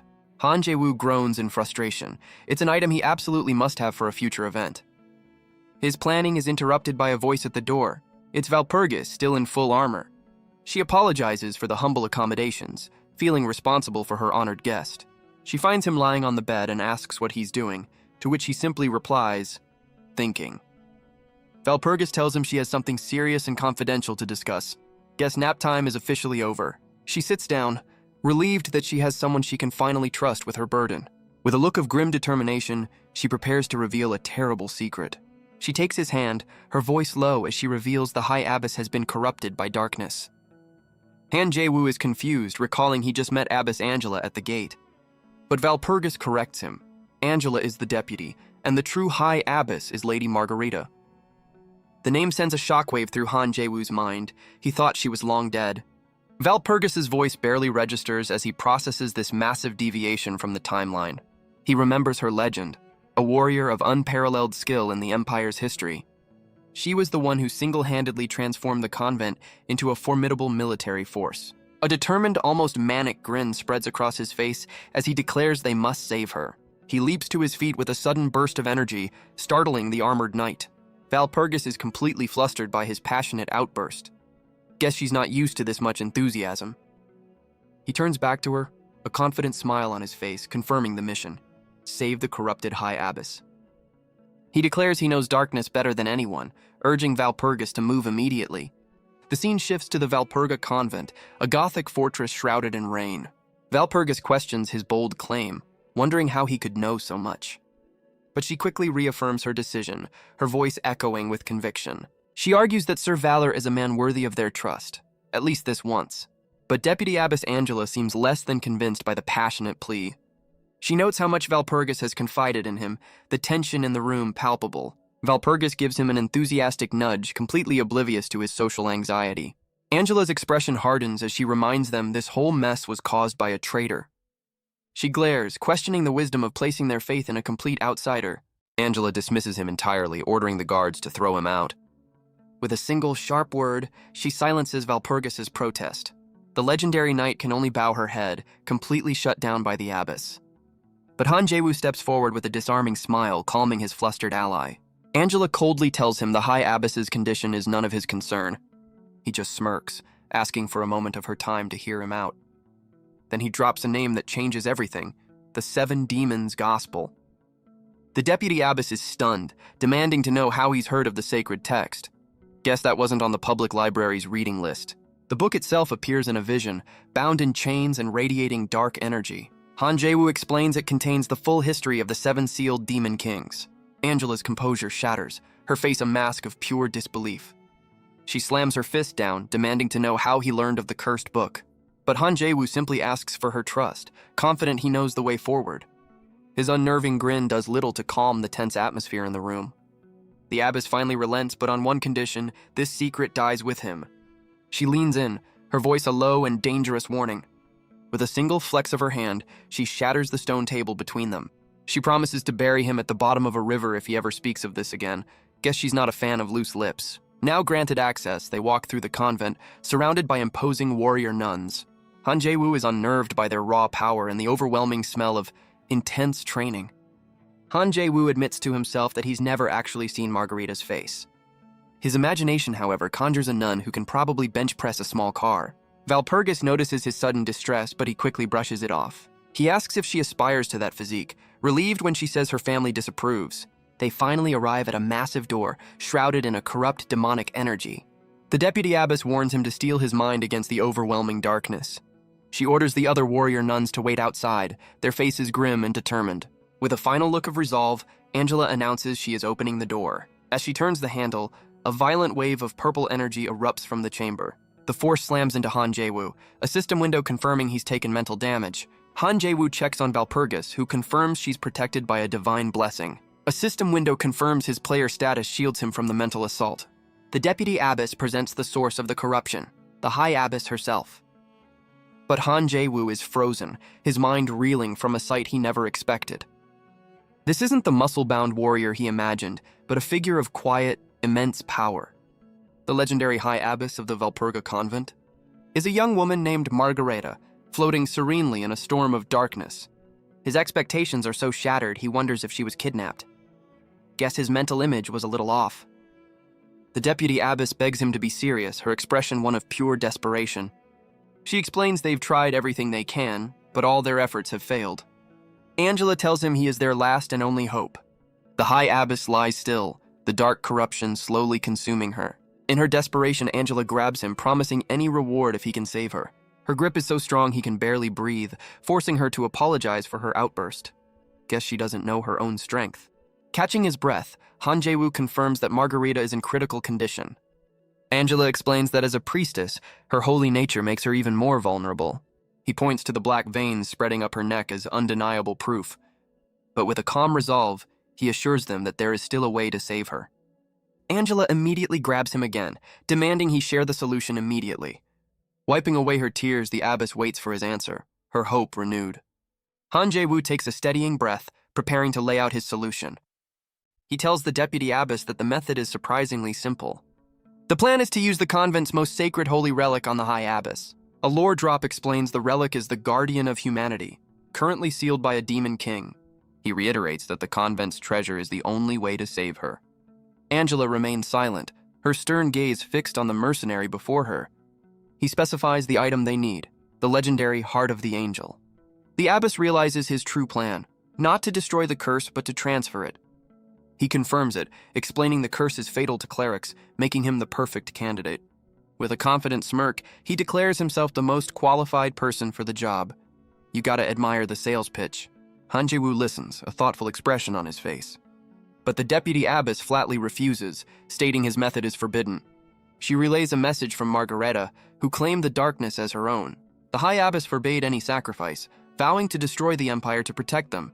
Angela reminds him that this is a curse born of pure, unknown darkness. She questions how he could possibly survive something so incomprehensible. The abbess takes a deliberate step forward, her presence filling the room. She warns him that this curse will torment him for the rest of his days. Valpurgis agrees, insisting there's no reason for him to sacrifice himself. But Han Jae-woo just smiles, suggesting he might be the best option they have. He argues he knows darkness, isn't vulnerable to it, and is a disposable outsider. The deputy abbess listens, her expression a mask of cold calculation. He pushes further with a sly grin, asking if she isn't tempted by his logic. Angela sighs, the immense pressure of the choice finally getting to her. She worries about the consequences, even as Valpurgis screams her name in protest. With a heavy heart, she gives Sir Valor permission to proceed as he wishes. He's presented with the Heart of the Angel, a ring with the power to revive a soul. He sees this as the perfect chance to make the legendary Margarita a powerful ally. Valpurgis pleads with him, trying to stop him from making the ultimate sacrifice. But Angela holds her back, telling her to simply watch the man make his choice. With the Heart of the Angel on his finger, Han Jae-woo declares he is ready to begin. His eyes narrow with focus as he prepares to absorb the ancient curse. He gently places his hand on Margarita's head, initiating the ritual. The ancient words of the incantation echo in the silent chamber. A wave of dark energy erupts from the High Abbess, flowing directly into him. Valpurgis and Angela can only watch in horror as the transfer begins. The room is consumed by violent tendrils of pure, corrupting darkness. Han Jae-woo is suddenly transported to a vast cosmic void. So this is what's inside a cursed item. Cozy. He finds himself lost in the realm of darkness, unable to find his bearings. A booming voice calls out, demanding to know who dared to summon the being in the grave. Han Jae-woo stands defiant, announcing his name and demanding the curse be lifted. The voice scoffs, mocking the mortal who can't even comprehend its true form. He's unnerved by the entity's immense presence, which dismisses him entirely. A colossal demonic eye opens in the void, ordering him to leave its sight. But a system window appears, confirming his player status grants him protection. The ancient being is stunned, unable to understand why it can't claim his soul. Han Jae-woo roars back, repeating his demand to take the curse upon himself. The entity issues a chilling threat: reveal his identity or it will destroy every soul he's ever met. Realizing it's resorting to hostages, Han Jae-woo decides to fight fire with fire, a classic villain move. He plays his trump card, revealing he's read the Forbidden Seven Demons Gospel. He claims he got the book from a being called Thrashing Death, a deal that cost him his dog. He continues the lie, suggesting this mysterious figure is selling secrets to anyone who'll listen. He taunts the entity, threatening to expose everything if it doesn't play along. The ancient being finally relents, and Han Jae-woo's risky gambit pays off. But the entity has one condition, which is exactly what our boy was hoping for. Back in a more solid realm, a system notification chimes in front of him. A new quest appears. Hunt down all the demon kings backed by Thrashing Death. The list includes 4 powerful demon lords, confirming the entity has taken the bait. He feigns weakness, claiming the task is too much for a simple mortal like him. The entity scoffs at his pathetic act but offers him power, daring him to take it. The entity bestows upon him the raw, untamed power of darkness. Han Jae-woo screams in agony, realizing this gift is trying to kill him. The voice reminds him that nothing is free, and this power comes with a price. He grits his teeth, fighting to withstand the overwhelming energy. Through the pain, he roars a defiant promise of what's to come. A system window confirms he's earned the title Cold-Blooded One. Well, that sounds friendly. Another notification promises a drastic increase in all his stats. His health and mana pools are both significantly expanded. A brand new stat is unlocked, the very power of darkness itself. And to top it all off, he's about to receive a new S-rank skill. The system confirms his new S-rank skill, Undead Summon. But the power is too much, and a familiar red screen delivers the bad news. Well, that was a short-lived power trip. The world outside the convent remains peaceful, unaware of the life or death struggle within. Han Jae-woo jolts awake, gasping for air, the terror of the void still fresh in his mind. He sits up in his bed at the inn, his mind struggling to accept that he's still alive. The heart of the angel on his finger glows, a silent confirmation that it saved his life. He rises, the weight of his ordeal and his newfound power settling upon him. A slow, manic grin spreads across his face, the darkness he absorbed now a part of him. He sees his future, a king of necromancy, commanding legions of the undead and even death dragons. He is reborn, a new power in his hands and a new title to his name, the Cold-Blooded One. He stands triumphant in his mind, declaring himself #1 among a billion players. A manic grin spreads across his face, certain the world will finally recognize his power. But his grand vision shatters as he finds himself on the floor, looking up at Valpurgis. She rushes to his side, tears in her eyes, asking if he's completely lost his mind. She explains he collapsed after the ritual, so she brought him to her quarters to recover. She sits beside him, her voice trembling as she scolds him for his reckless sacrifice. Her armored hands clench tightly, a clear sign of how worried she truly was. Han Jae-woo looks on, finally realizing the depth of her concern for him. He reaches out, placing a comforting hand on her armored leg.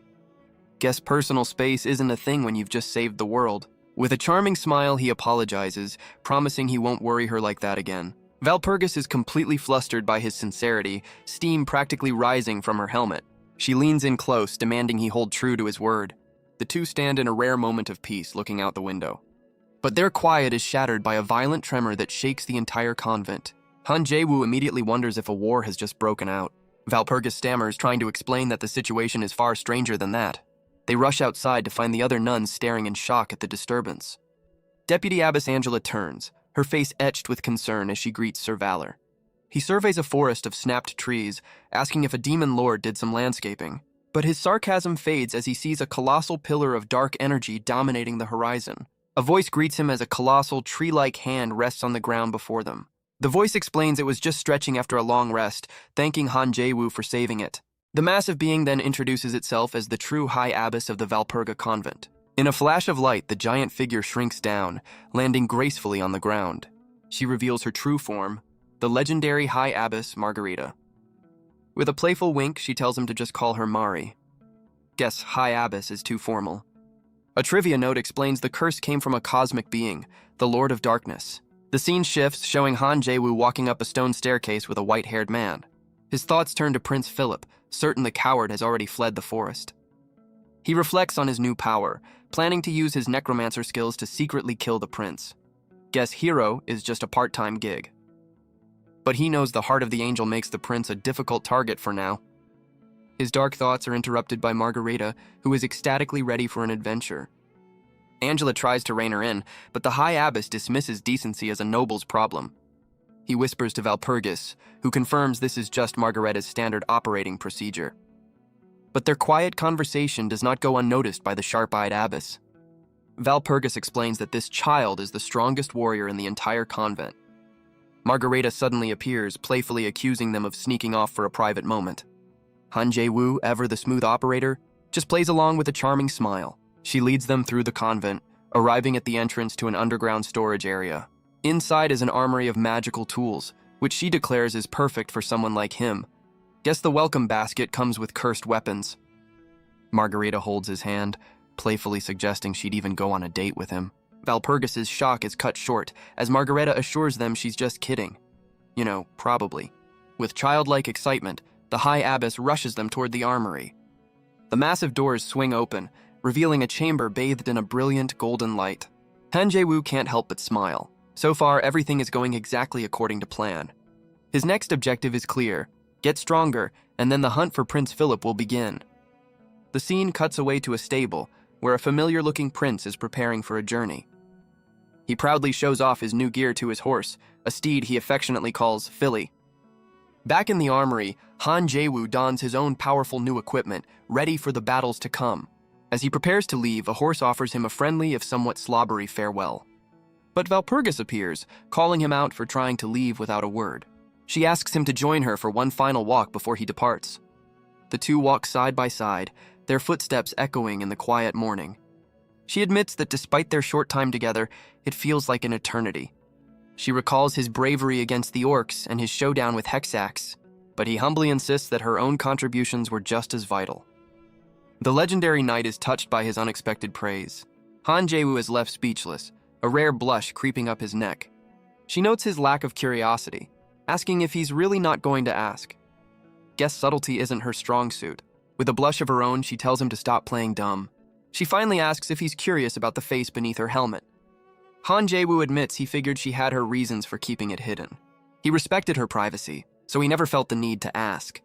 She reveals the truth. She wears it to hide a large, cursed scar. It's a secret she's kept for years, a burden she's carried alone. Because of it, she's been cruelly nicknamed the Ugly Knight. But now, she asks him to be the one to finally see her true face. She trusts him, believing he'll see past any flaw to the person within. Han Jae-woo can only watch, completely flustered, as she removes her helm. She asks if he thinks she's ugly. Yeah, a real monster. You hate to see it. Her eyes are filled with nervous anticipation as she waits for his reaction. For the first time, the cold-blooded fixer is at a complete loss for words. She urges him to say something, anything, to break the heavy silence. He finally blurts out that she's beautiful, much to her immense relief. Even the horse seems impressed. He realizes this moment is entirely new, a deviation from every timeline he's ever known. With newfound confidence, she tells him she has something she wants to give him. She presents a priceless family heirloom, a treasure from the House of Bayern. She calls it a token, a promise that she will always be by his side. Han Jae-woo is visibly moved, the weight of her trust settling in his hand. It's a reminder that no matter where his journey takes him, he won't be alone. Flustered but sincere, Han Jae-woo promises to treasure her gift always. Valpurgis accepts his vow, her own face flushed with emotion. The moment breaks into an awkward farewell as he wishes her good fortune. He then insists she leave first, a polite gesture that quickly becomes a debate. The two go back and forth, much to the visible annoyance of the nearby horse. He continues to insist, trying to be the perfect gentleman, but she's just as stubborn, refusing to leave before him. A system window confirms he's unlocked a hidden story about her noble bloodline, and another notification confirms the Valpurgis romance route is now open. Guess the game ships it too. As night falls, a quiet laugh echoes through the forest, our boy clearly pleased with himself. Even the horse seems unimpressed by his sudden romantic musings. Han Jae-woo is already thinking about marriage after unlocking the romance route, but his pleasant thoughts are cut short as his expression turns grim. He rides into a clearing, his good mood ruined by a field of bodies. He assesses the carnage, noting the signs of a fierce struggle. It seems Prince Philip's men are in no condition to continue their journey, you don't say. Han Jae-woo draws his blade, its edge glinting in the dim light. With his target still missing, he spurs his horse onward to search the area. A system window suddenly appears, confirming a new skill has been unlocked. A wicked grin spreads across his face. This hunt just got a lot more interesting. He activates his new skill, channeling the raw power of darkness through his blade. With a dark incantation, he summons an army of vampires from the fallen soldiers. His new minions bow in unison, pledging their undying loyalty to their lord. He singles out one of his new followers, giving her a direct command. With a sinister grin, he orders them to gather the uniforms of the dead. He knows these disguises will be the perfect tool for his infiltration. The scene shifts to a nearby town, where the wind howls through empty streets. Inside, Prince Philip and his remaining guards catch their breath, exhausted from the escape. The prince seethes with rage, blaming his rivals for this humiliating defeat. Guess he's not a fan of self-reflection. But his rant is cut short as a disguised vampire snatches his bag, creating the perfect diversion. Prince Philip grits his teeth, his rage barely contained. A voice calls out his name, echoing through the desolate streets. A lone figure emerges from the shadows, reintroducing himself as the mercenary. He announces his name, Valorstead Valor, a chilling smile playing on his lips. The prince is thrilled to see him, while his guards have a much healthier sense of self-preservation. But Philip silences their warnings with a brutal strike, enraged by their cowardice. He berates his men for their incompetence while this hero has come to save him. His guards can only stare in fear as he calls them pathetic worms. He then threatens to demote them all, making them serve under the mercenary.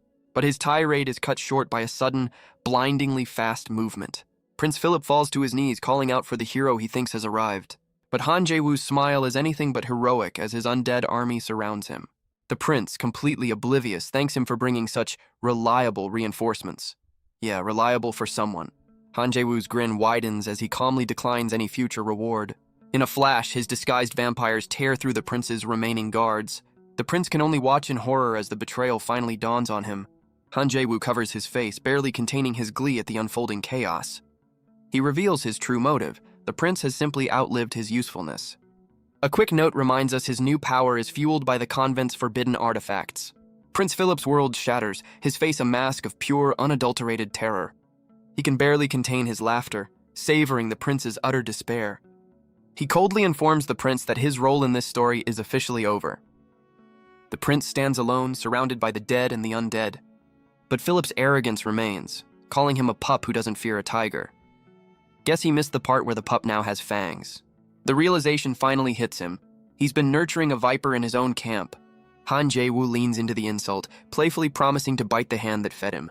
The prince's fury boils over, his composure completely shattered. He channels his power, preparing to unleash his signature sword art. A powerful crescent slash tears through the ranks of the undead. But for everyone he cuts down, more stand ready to take its place. Han Jae-woo watches, realizing his grunts alone won't be enough. He knows fighting like this will only waste his precious mana. With a sharp command, he orders his undead army to fall back. Prince Philip taunts him, asking if it hurts to see his minions die. But Han Jae-woo just smirks, claiming he's not so sentimental. The two warriors charge, their final confrontation about to begin. Their blades clash in a blur of steel, a dance of death in the ruined streets. Philip slams his hand on a stone well, preparing a new attack. He shatters the structure, sending a wave of debris flying forward. The prince turns the rubble into a storm of deadly projectiles. Guess he's a fan of improvised weapons. But Han Jae-woo is ready, preparing to face the prince's cherished sword style. He visualizes the technique, an elegant form with a deadly hidden counter. Prince Philip is known as the master of this style, the legendary Elector Steel. He roars in fury, vowing that Valorstead Valor will never live peacefully again. Han Jae-woo just smirks, reminding him that he's on very good terms with the nuns. But Philip scoffs, claiming he doesn't fear some militant religious group. Famous last words. Their blades glint in the moonlight as the two warriors prepare to clash again. The prince slams his foot down, cracking the stone beneath him with raw power. He unleashes his ultimate technique, the second form of the Lunar Shadow sword art. His eyes glow with intense focus, channeling all his energy into the attack. Han Jae-woo meets the prince's attack, his own blade glowing with dark power. The two warriors are locked in a desperate struggle, steel grinding against steel. But Philip's old injuries flare up, the internal damage finally taking its toll. Han Jae-woo's eyes burn with cold fury as he declares this little drama is over. He breaks the stalemate, driving his fist directly into the prince's chest. The blow sends Philip reeling, coughing up a spray of dark energy. With a chilling grin, Han Jae-woo tells him the nuns were never the real threat. The prince collapses, cursing his weakened body for failing him now. Guess he should have hit the gym more. He screams in disbelief, demanding to know why his loyal dog is biting back. Han Jae-woo's expression darkens as he offers to explain the prince's many mistakes. He begins to list the prince's failures, starting with his foolish pride. Second, he calls out Philip for casting aside his most loyal knight, Valpurgis. And third, he twists the blade, reminding him of all the lives lost to his arrogance. His eyes glow with cold fury as he questions if Philip is even worthy of his title. The prince's bravado shatters and he begins to plead for his life. He claims everything he did was for the people, a real man of the masses. He argues that his death will only plunge the region into a bloody war. Han Jae-woo listens, appearing to consider the prince's desperate logic. With a disarming smile, he offers the terrified noble a single chance. He presents a healing potion, but this mercy comes with a price. The prince desperately offers anything to save his own skin. Han Jae-woo pauses, letting the prince's desperation hang in the air. His condition is simple: get on your knees and beg Valpurgis for forgiveness. Philip agrees instantly, even offering a hefty donation to her house. Impressed by his spirit, Han Jae-woo offers him the entire bottle. The prince downs the potion without hesitation, desperate for a second chance. But the bottle shatters, its contents far from a simple healing draft. Han Jae-woo looms over him, asking if the medicine tastes good. Guess customer satisfaction isn't his priority. He reveals the truth: it's the poison of the venom dragon Ferguma. With his last breath, the prince can only curse the man who sealed his fate. Prince Philip chokes on his rage, refusing to accept his defeat. Han Jae-woo happily explains it's a special poison, courtesy of the late Hexax. Waste not, want not. With a final, desperate roar, the prince lunges forward for one last strike. But Han Jae-woo just smirks, not even bothering to raise his own blade. A loyal undead knight intercepts the blow, his form wreathed in dark energy. The prince's eyes widen in pure shock as he recognizes the face of his savior. He stammers the man's name, Piffenheim, unable to believe he's alive. Piffenheim recounts the day Philip left him for dead, a memory of brutal betrayal. But now he serves a new master, one who granted him a second chance at life. He tells the prince his arrogance was always his greatest weakness. Guess this is his exit interview. Piffenheim holds his blade to the prince's throat, declaring it's time to pay the price. Prince Philip's face is a mask of terror, tears and poison streaming down his chin. But a system window pops up asking if he'll allow his minion to kill the Guardian. Han Jae-woo hesitates, warned that this action could compromise the entire game's progression. The prince can only beg for his life as the cold steel presses against his skin. Han Jae-woo scoffs, weighing the risk of keeping this liability around. He makes his choice, ordering Piffenheim to finish the job without a second thought. With a single swift strike, the undead knight carries out his master's command. The system screams with errors, confirming the Guardian has been eliminated. Guess tech support is going to have a long night. But the chaos unlocks something new, a hidden scenario to kill all the Guardians. A new path opens, kill all the Guardians and become a transcendent. Han Jae-woo stands amidst the system errors, amused by the sudden difficulty spike. A wicked grin spreads across his face, completely unfazed by the chaos he's unleashed. He taunts the system itself, certain that no one could have predicted this move. The world glitches, a red beacon marking the spot where the story was shattered. The perspective pulls back from the fantasy world to the vastness of outer space. A mysterious angelic figure watches from beyond, clearly entertained by the disruption. Her eyes glow with power, intrigued by the mortal who dared to defy the game's rules. She confirms he's broken a fundamental seal, calling out to her valor darling. On her screen, Han Jae-woo strikes a triumphant pose, and she notes how thrilled he is by it all. She challenges him to cause even more chaos for her entertainment. The mysterious observer bows to her monitor, declaring that this is only the beginning. A quick lore drop confirms Piffenheim's tragic backstory and his rebirth. As a reward, Han Jae-woo obtains the prince's S-rank sword art. Talk about adding insult to injury. He also unlocks a new A-rank skill, Princess in Corral, followed by the SS rank skill, Empire Agitation, and another SS rank skill, Mephistopheles' Acting. Well, he certainly earned that one. The rewards keep coming with dignity of the great leader. Standing over the prince's body, Han Jae-woo marvels at his impressive loot.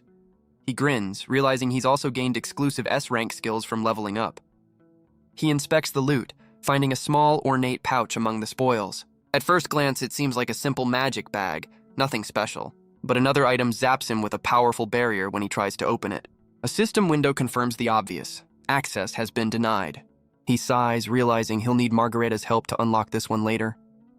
But then, his eyes catch another notification he'd missed in the chaos.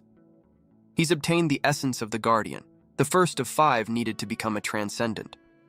But this power comes with a heavy price. Each kill weakens the world's seal against darkness. So, no pressure. Han Jae-woo processes this new world-altering information.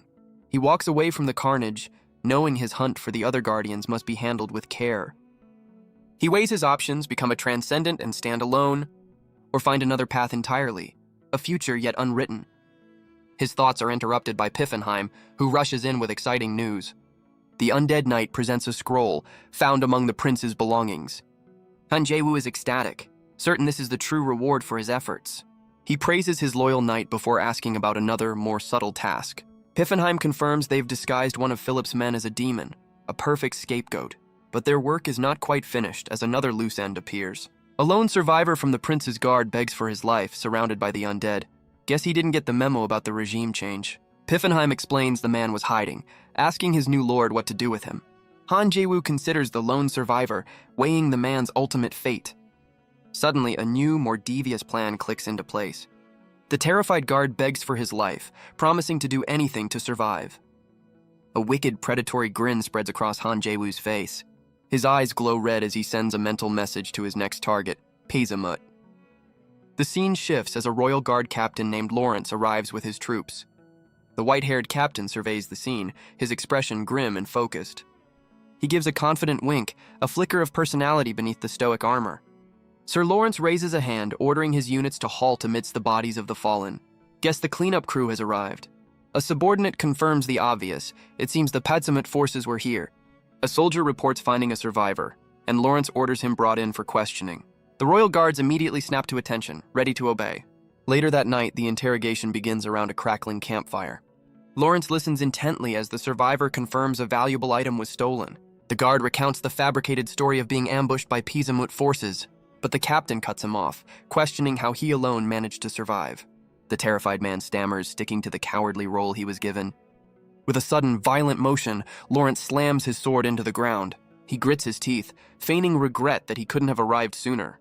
Then he grabs the man, praising him as a model knight for his sacrifice. Looks like someone else is a fan of method acting. He rallies his troops, holding up the terrified survivor as a shining example. He paints a picture of a hero who risked his life to protect his commander. He declares that though the battle was lost, their spirit remains unbroken. The poor guy looks like he's about to break. Inspired by this bravery, he orders his men to search for the prince all night. The soldiers roar their approval, while the unwilling hero begs for it to end. The scene shifts to the grand and opulent Rose Palace. Inside a sun-drenched conservatory, a woman in a red dress waits patiently. Sir Lawrence kneels before her, announcing his return from the field. He reports that they pursued the Petsamut forces and found traces of Prince Philip, but he concludes that the prince has escaped, his location now completely unknown. The woman in red asks about a specific item Prince Philip was carrying. Lawrence sticks to the script, blaming the Petsamut forces for its theft. She calmly sips her tea, clearly growing tired of hearing that name. He begs for forgiveness, but she's focused solely on recovering the lost item. It's the only thing that can restore the prince's power, a fact that frustrates Lawrence. But she remains confident, certain that Prince Philip is not so easily killed. She gives him a new order: go to Petsamut and deliver a message. Oh, and she has horns. That's new. She is Roland, the Rose's demon king, and she wants her property back. Or else. The scene shifts to the Petsamut base, a fortified desert outpost. Inside, their leader is stunned by the news that the crazy woman has returned. A subordinate confirms the news, but the Petsamut leader refuses to believe it. He seethes, realizing the monstrous High Abbess Margarita has returned. His subordinate questions her power, but the leader insists he doesn't understand the threat. He recalls the day she single-handedly slaughtered a demon lord and his entire army. He asks his terrified subordinate if he knows what triggered that legendary massacre. The reason for her rampage was simple. One of the demons stepped on her snack. You heard that right. From that day forward, she was known as Margareta, the Storm and Annihilation. Just then, a messenger burst in with an urgent message from Demon King Roland. The Petsamut leader's patience is wearing thin as he demands to know what she wants. He snatches the message, already dreading whatever tantrum Roland is about to throw. The Petsamut leader trembles, the message from Roland shaking in his hands. He seethes with frustration, calling the Demon King of Roses a madwoman. His rage explodes as he demands to know why she thinks he has the stolen item. He throws a fit while his subordinates can only watch in terror. Guess he's not great at handling pressure. He explains that the lunatic is demanding something they simply don't possess. A younger demon considers the facts. They never got close to Philip and even lost Hexax. He connects the dots. Margareta's return and the item's disappearance are too coincidental. The subordinate's eyes widen as a terrifying possibility dawns on him. He wonders if some unseen mastermind is pulling all the strings. You don't say. The scene cuts back to Han Jae-woo, who lets out a triumphant roar. Han Jae-woo lets out a sudden sneeze, startling his poor horse. Someone must be talking about him. Piffenheim asks if he's feeling unwell, but Han Jae-woo simply brushes it off. The undead knight then asks about Prince Philip's body, which Han Jae-woo plans to use as a new servant. But for now, his focus is on the scroll he recovered from the prince's belongings. He declares that this is the most important prize of all. He unfurls the Golden Imperial Edict, a document that proves the authority of an elector. With Philip's body and the edict in his possession, he holds the keys to the kingdom. He calls out to his loyal knight, Piffenheim, who answers without a moment's hesitation. A wicked grin spreads across his face as the full scope of his plan comes together. The two ride off in triumph, with Han Jae-woo declaring the world is now his for the taking. A quick note confirms the defeat of Elector Steel Philip. Well, that's one problem solved. A lore drop explains the Golden Imperial Edict, the key to appointing the next emperor. The scene shifts to a merchant caravan traveling through a dark, lonely forest. The guild leader and his subordinates celebrate their profits from a recent blockade. As they plan their celebration, a hooded figure offers to show them the way. But the subordinate suddenly betrays his leader, driving a blade into his back. The young merchant recoils in shock, blood splattering across his face. The caravan is ambushed by a band of ruthless, black-clad marauders. The young merchant rallies his men, calling them to arms against the surprise attack. His guards draw their swords, clashing with the mysterious assailants in the woods. The merchant's guard desperately parries a blow from the hooded assailant. The attacker's leader grins, mocking them for the profits they made trading with Roland. The young merchant roars back, demanding to know if he realizes who this money is for. But the red-eyed marauder just readies his blade, his intentions clear. He easily disarms the merchant, asking why he should care about their business. The young man is sent flying back, completely overpowered by the sudden assault. He gasps in pain, the fight knocked out of him in an instant. The attacker stands over him, telling him to go cry to Valpurgis if he has a problem. Well, that's a familiar name. His eyes glow with malice as he tells him to bring his uncle along as well. The scene shifts to a quiet room, where a blonde woman tends to the flustered merchant. The young merchant complains as Valpurgis dabs at a cut on his cheek. She tells him to endure it, her expression softening as she asks how he was injured. But their quiet moment is shattered as Margarita bursts in, calling out for valor. The two are left blushing and speechless, caught completely off guard by her arrival. Margarita freezes, her mind struggling to process the unexpected scene before her. The realization hits her like a bolt of lightning.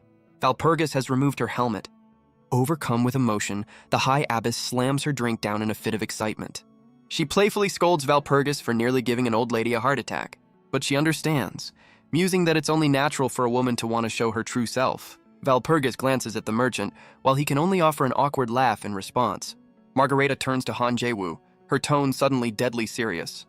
She threatens to fold him in half if he ever hurts Valpurgis. Guess she's the protective type. Her demeanor shifts again as she gets down to business, asking about Prince Philip.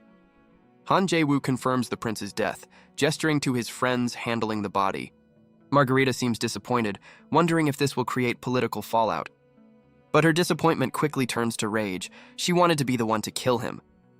Han Jae-woo awkwardly tries to smooth things over, suggesting it's for the best. He quickly changes the subject, leaning in to offer her a special gift. He presents several massive sacks of gold, spoils from the prince's forces. He tells her she can buy all the snacks she wants, a perfect appeal to her priorities. Margarita's eyes sparkle at the sight of the gold, asking if he's some kind of saint. She suddenly finds him incredibly handsome, much to his visible discomfort. Valpurgis watches the exchange, a hint of curiosity on her face. But her attention shifts to the papers in his hand, asking what they are. He reveals they are letters between Philip and Roland, proof of a conspiracy. The letters confirm Roland was plotting to make Philip the next emperor. Margarita is surprised he's unaware of the current political climate. She explains the emperor has ordered a blockade, seizing goods from Roland's allies. This economic pressure is why House Ritter attacked the Merchant Guild. Margarita sighs, noting all this political chaos is stressing Valpurgis out. Margarita suddenly looks flustered, realizing she's overshared in front of everyone. Han Jae-woo asks what's wrong, but the abbess just blushes, clutching the letters. Valpurgis remains silent for a moment, taking in the awkward atmosphere. She then steps in, offering to explain the delicate situation to Margarita herself. The group takes a moment to let the heavy political news settle in the room. Han Jae-woo realizes he's walked into an incredibly tangled political mess. The Emperor's blockade has escalated into a full-blown conflict with the Elector of Bayern. Later, Han Jae-woo is startled as Valpurgis calls out his name in a quiet room. She's prepared tea, asking him to forget the complicated politics he overheard. She insists this is her family's burden, not one he needs to carry. But Han Jae-woo refuses, insisting that if it involves her, he wants to help. Valpurgis gently pushes back, explaining the situation has escalated beyond him. She admits she would feel too guilty accepting any more of his aid. Han Jae-woo listens, his expression unreadable as he processes her words. He knows she's a capable warrior, but he also sees her inexperience and soft heart. He reaches out, taking her hand with a newfound resolve. With a knowing smile, he agrees that this is far too big for a simple mercenary. Valpurgis seems relieved, ready to ask him to stay out of it for his own good. But he rises to his feet, declaring that he still wants to be her strength. He flashes a charming grin, reminding her that mercenaries have their own uses. Valpurgis offers a gentle laugh, thinking he's just trying to lighten the mood. But Han Jae-woo's confident smile suggests he's anything but joking. He tells her he's quite confident in his abilities to handle the situation. Valpurgis is taken aback, unsure how to respond to his unwavering certainty. The scene shifts back to the grand halls of the Valpurga convent. Han Jae-woo strides forward, his mind now set on a new course of action. He breaks into a run, rushing through the corridors with urgent purpose. The nuns can only watch as he sprints past a man on a mission. He bursts into a room, calling out for the one person who can help him. Margarita looks up from her snack hoard, surprised by his sudden intrusion. Guess business hours don't apply here. He presents the magically sealed pouch he took from Prince Philip's body. Margarita's eyes gleam with greed, completely captivated by the potential treasure. He offers her a deal. Open it now and the reward will be doubled. With a sly grin, he tempts her with a taste of the riches inside. She takes the bait, excitedly declaring she'll triple the reward instead. Guess she's not great at negotiating. A quick note explains Roland is the Demon King of the Rose, a pro-human leader. Margarita dives into a mountain of gold, while Han Jae-woo inspects a new item. He explains he's received an upgraded version of the magic pouch she just opened. With a simple gesture, he summons a water skin, testing his new power. Later, on horseback, he marvels at the new item, wondering if the game was updated. He takes a refreshing drink, appreciating the convenience of his new gear. But the water skin malfunctions, giving him an unexpected and forceful facial. His horse, Philly, suddenly comes to a halt, leaving him confused on the road. The steed seems less than thrilled, refusing to move another inch. Han Jae-woo looks up to see a massive crowd flooding the road ahead. His confusion quickly turns to disbelief at the sheer number of people.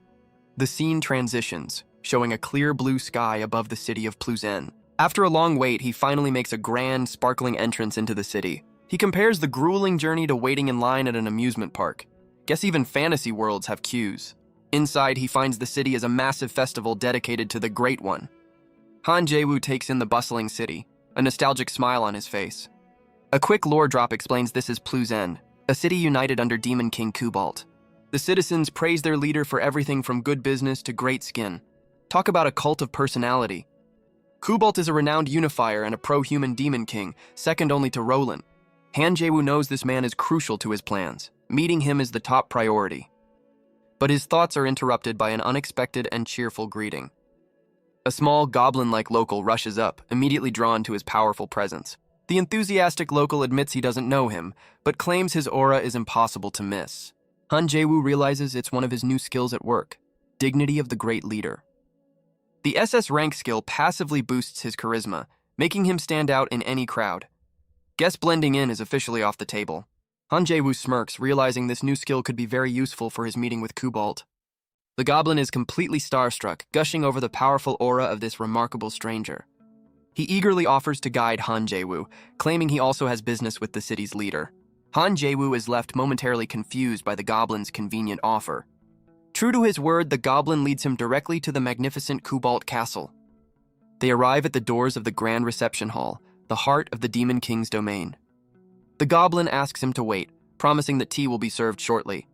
A system window confirms his charisma skill has leveled up, thanks to his new #1 fan. Han Jae-woo quickly dismisses the thought, deciding to focus on the important task at hand. He glances at a nearby bust, noting the Demon King must be quite the narcissist. The goblin returns with tea, startling Han Jae-woo with his sudden appearance. Han Jae-woo asks for a little warning next time, but the goblin just shrugs it off. When asked his purpose, the goblin cheerfully announces he's here to register his marriage. He gushes about his loving relationship, much to Han Jae-woo's complete and utter confusion. Han Jae-woo notes that while the city worships the Great One, this goblin speaks of him with strange familiarity. His suspicion piqued, he decides to test his strange new guide.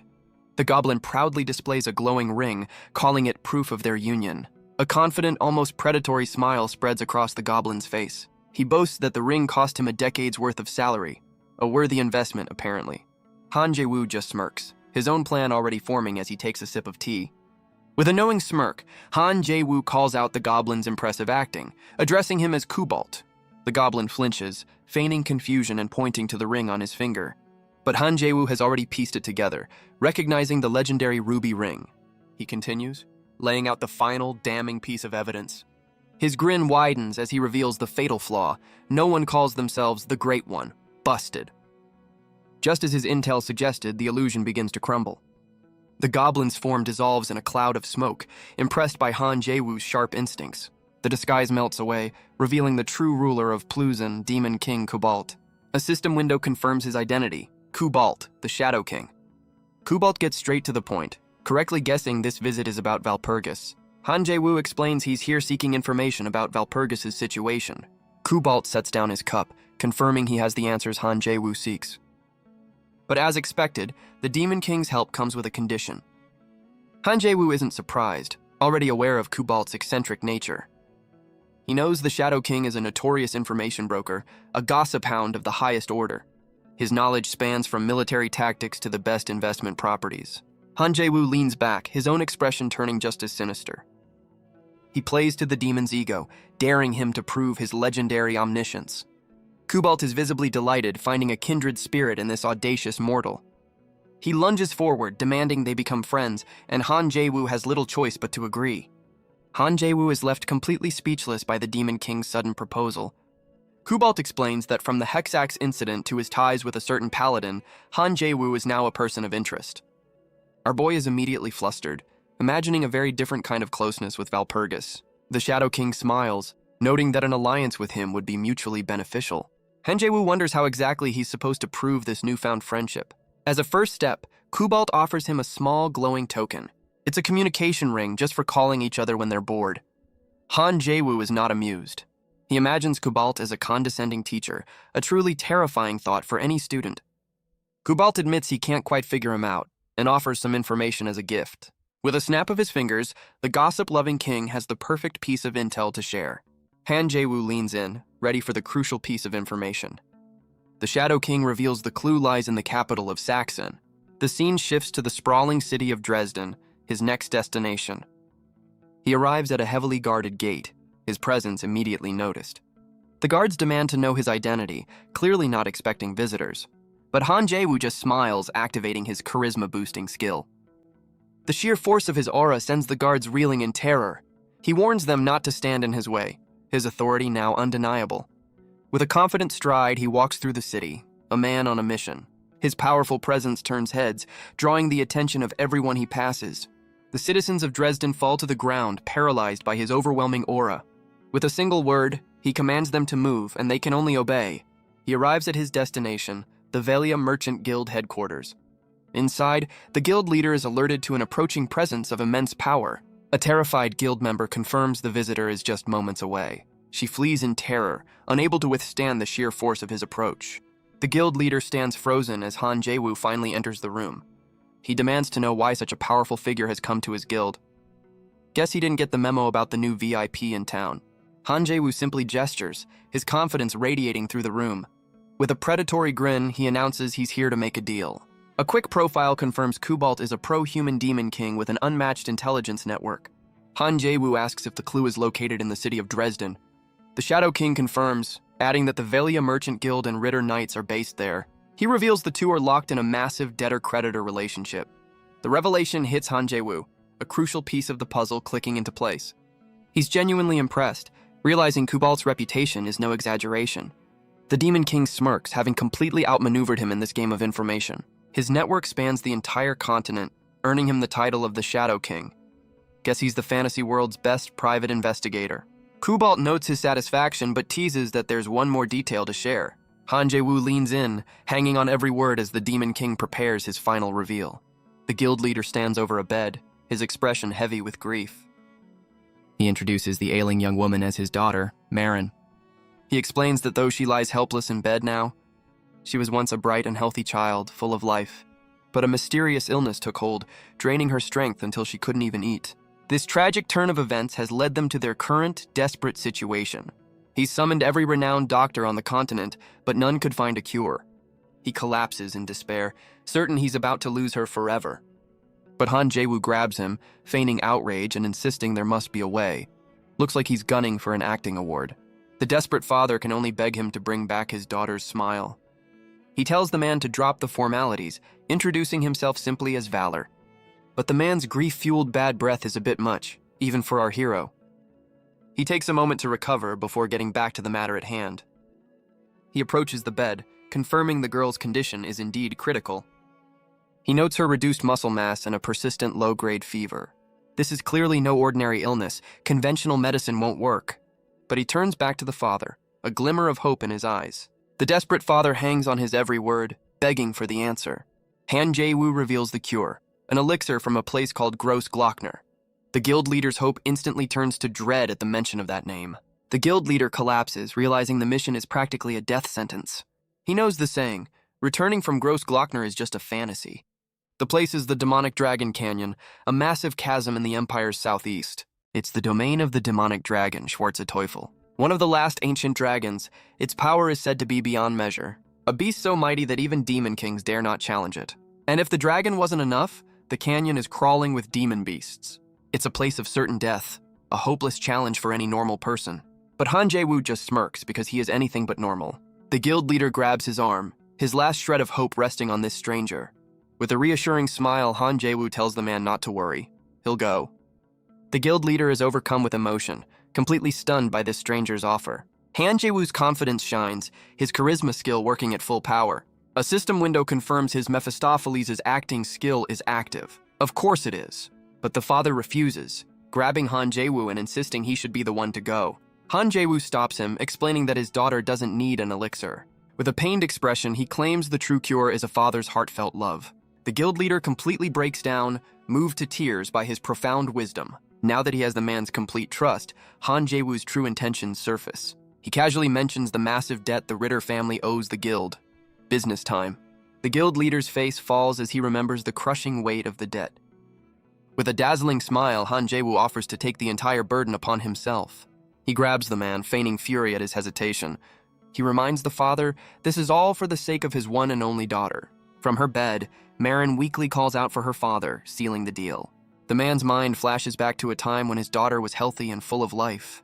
Completely broken by the emotional assault, the guild leader agrees to everything. Later, Han Jae-woo rides through the treacherous mountains of Gross Glockner. He takes in the spectacular, otherworldly view of the demonic dragon canyon. He finds what he's looking for, plucking a large, glowing flower from the ground. Guess this dragon's lair doubles as a botanical garden. He playfully presents the glowing flower to his loyal steed, Philly. The horse bares its teeth, but Han Jae-woo explains it's a precious medicinal herb. He feeds the flower to his companion, a thoughtful look on his face. He imagines his horse transforming into a hulking guard, a testament to the canyon's power. A system window confirms Philly's stats have risen. The entire area is rich with mana. He touches the ground, feeling the raw energy coursing through the very soil. A look of manic glee spreads across his face as he realizes the truth. He dashes around in a frenzy, scooping up every last bit of the priceless land. Guess he's starting a landscaping business. He clutches a handful of herbs, knowing he'll save the girl and get rich doing it. He casually chews on a blade of grass, savoring the sweet taste of pure profit. His moment of triumph is cut short by a small rock hitting him in the head. He whips around, his good mood instantly soured by the rude interruption. A massive goblinoid creature growls, ordering the human to leave its territory. Han Jae-woo's annoyance quickly turns to shock as he realizes he's not alone. An entire army of goblins emerges from the shadows, claiming this land as their own. A quick lore drop reveals only those with the dragon's permission can be here. The goblins are not warriors but laborers, harvesting the canyon's bounty. And now Han Jae-woo is their new boss, sipping a drink while they work. Talk about a hostile takeover. The goblins toil away, carefully gathering the precious herbs under his watch. He smirks from behind his shades, clearly enjoying his new management position. Han Jae-woo berates his new workforce for their shoddy digging. He holds up a perfectly preserved specimen, demanding they don't damage the roots. The goblins tremble as he threatens to send them back to their graves. He roars at them, making sure his point is crystal clear. Guess HR isn't a thing in this canyon. But the scene rewinds, showing us how this strange arrangement began. Moments earlier, the goblin horde charged forward, their eyes burning with malice. Han Jae-woo grits his teeth, clearly annoyed by the interruption. The creatures leap at him from all sides in a frenzied, chaotic assault. But a smirk spreads across his face as he activates a new skill. His eyes glow with an ethereal blue light, ready to turn the tables.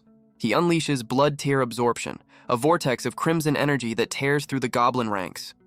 Han Jae-woo lets out a calm breath, surrounded by the swirling remnants of his power. He scoffs at the bodies littering the ground, wondering why they even bothered to fight. But their service isn't over yet. With a single word, he commands them to rise.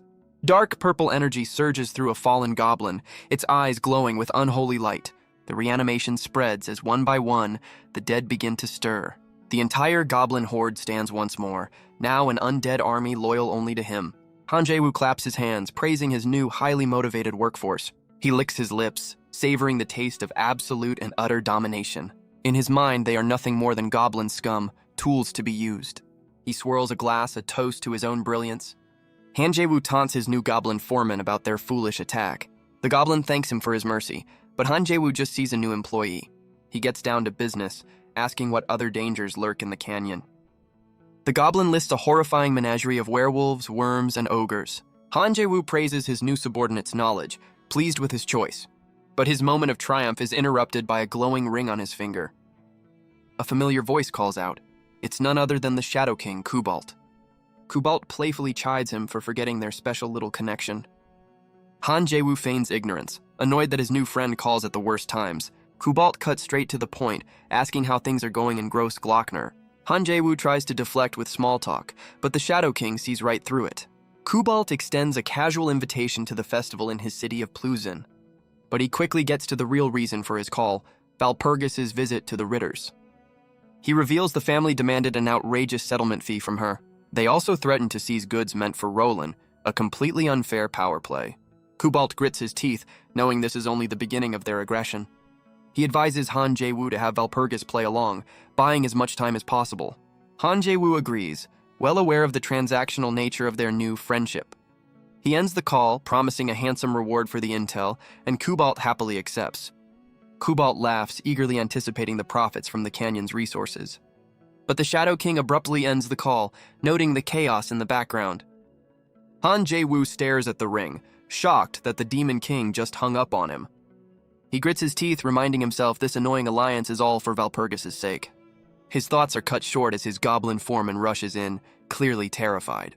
Han Jae-woo lifts his shades, his expression shifting as he demands an explanation. A massive shadow falls over them as a hulking creature crashes into their camp.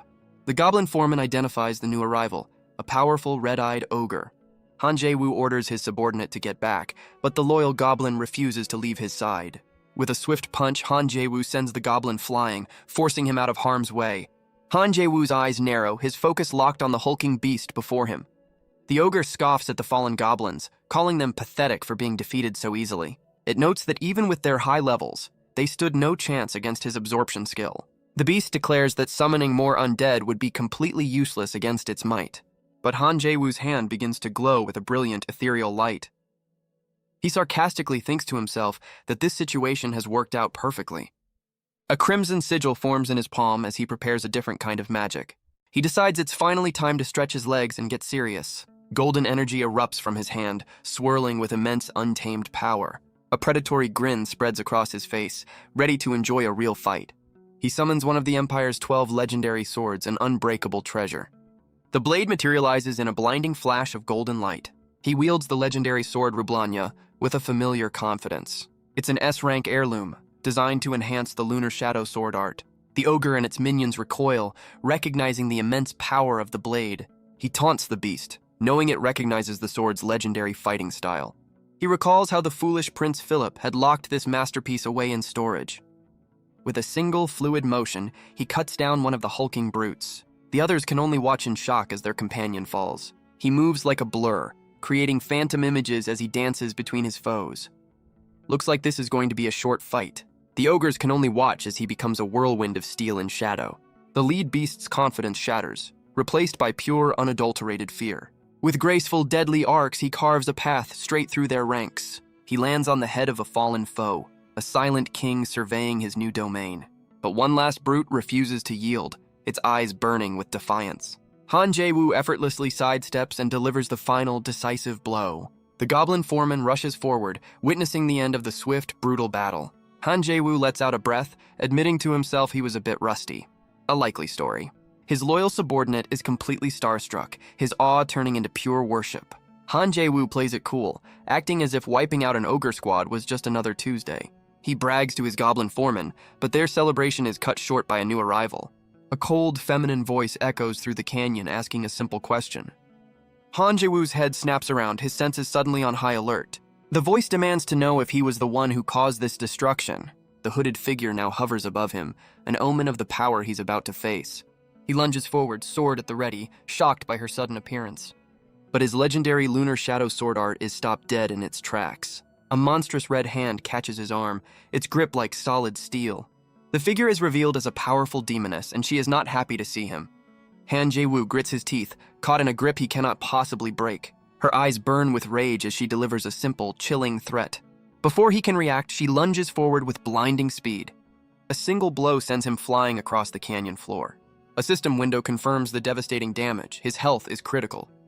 Han Jae-woo is in utter disbelief, nearly defeated in a single strike. The demoness lands with crushing force, her gaze fixed on her target.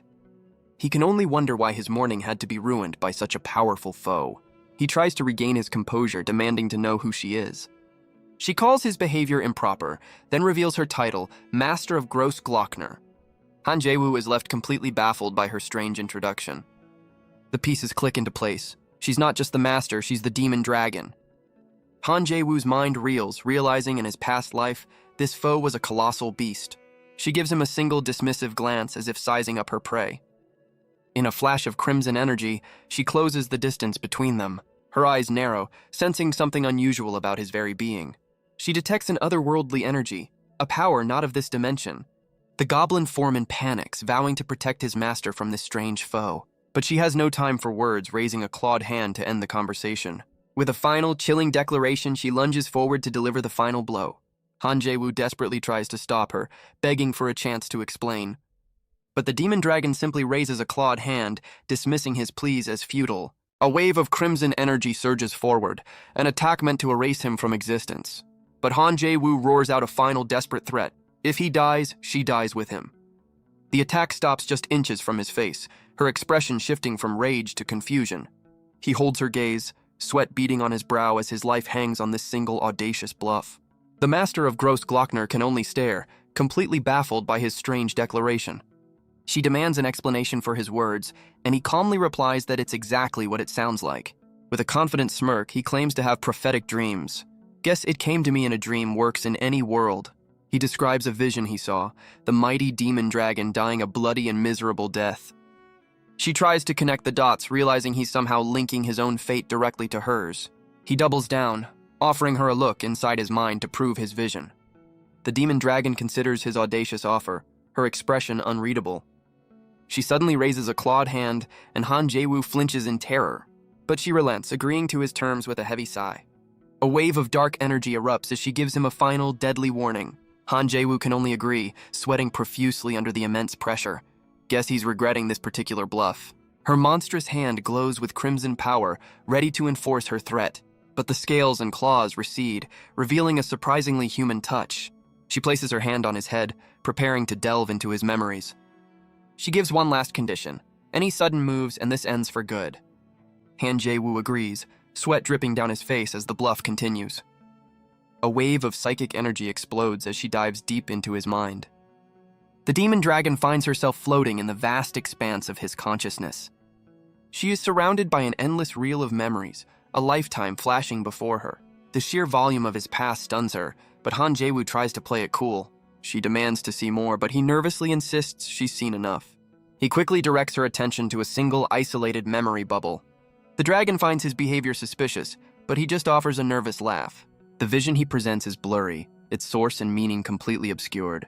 But then the image clears, revealing her own massive, lifeless body on the ground. The demon dragon stares in disbelief, asking if the vision of her death is real. Han Jae-woo forcefully ejects her from his mind, sending her reeling back into reality. She lands hard, shaken to her core, while Han Jae-woo gasps for breath. He knows it was a close call, any deeper, and she'd have seen his other lives. Convinced by the vision, she demands to know the identity of her future killer. Her gaze is fixed on him, her mind racing to understand this impossible prophecy. As thanks, she offers to spare his life, but orders him to leave her mountain forever. She turns away, daring him to challenge her decision. Guess thanks has a different meaning for ancient dragons. But Han Jae-woo rises, a confident smirk on his face as he proposes a new deal. He shortens her name to Shubi, leaving her and the goblin foreman completely stunned by his audacity. He pounds his fist, insisting that if she just listens to him, she can live. The demon dragon is absolutely livid, screaming that she's 3,000 years old and refuses the nickname. He claims it's just how the younger generation talks, but she's not buying his cultural lesson. Their argument echoes through the canyon, a battle of wills between man and ancient beast. And just like that, a new quest appears in his system window, the Dragon's Trust. The system helpfully informs him the difficulty has slightly increased. Yeah, right. The scene shifts to a dark, ominous forest, far from the demonic Dragon Canyon. A massive blue serpent slithers through the undergrowth, sensing a disturbance, but its hunt is cut short as a heavy boot crushes it without a second thought. A new horned figure appears, calling out to a master of chaos and disorder. The horned figure clenches his fist, preparing for a grand introduction. He reveals himself as the great demon king Odgash, much to his subordinates' delight. But the snake-like assistant interrupts his dramatic speech, earning his lord's immediate wrath. Odgash sulks on a tree stump, his grand entrance completely ruined. Guess even demon kings can be divas. A new voice cuts in, asking him to forgive her subordinates for their clumsiness. The demon king's mood instantly lifts as he recognizes the familiar presence. A warrior in full plate armor appears, whom he affectionately calls his daughter, Calione. The armored knight bows her head, formally greeting her lord with the utmost respect. Odgash reminds her of his promise, a single wish granted upon their victory. He smiles, insisting it's not a reward but a natural gift for his beloved daughter. With a sinister smile, Odgash addresses his monstrous servants. He announces their destination, Gross Glockner, the home of the demon dragon. He strikes a confident pose, telling his army to cast aside their fear. Their orders are simple: devour everything and everyone in their path. He commands them to trample all life underfoot, leaving nothing behind. A system window identifies him as the demon king of greed as he claims the dragon for himself. The army moves as one, a blur of motion through the moonlit forest. Odgash leaps through the trees, crackling with dark, chaotic energy. He gives the final command, ready to unleash his forces. Guess the neighborhood watch is in for a long night. His voice rings out, sending his vile children forth to begin the slaughter. A quick profile reveals the demon dragon despises all life, seeing them as insects. Under the pale moonlight, a call to assemble echoes through the jagged canyon. Hanjewu stands with his new foreman, declaring that a new night has dawned. He reflects on the day's chaos, reminding his goblin crew of their true mission. With a powerful shout, he rallies his undead workforce to begin the harvest. Inspired by their new master, the goblin horde charges forward with renewed purpose. He directs the operation from a lounge chair, a true master of delegation.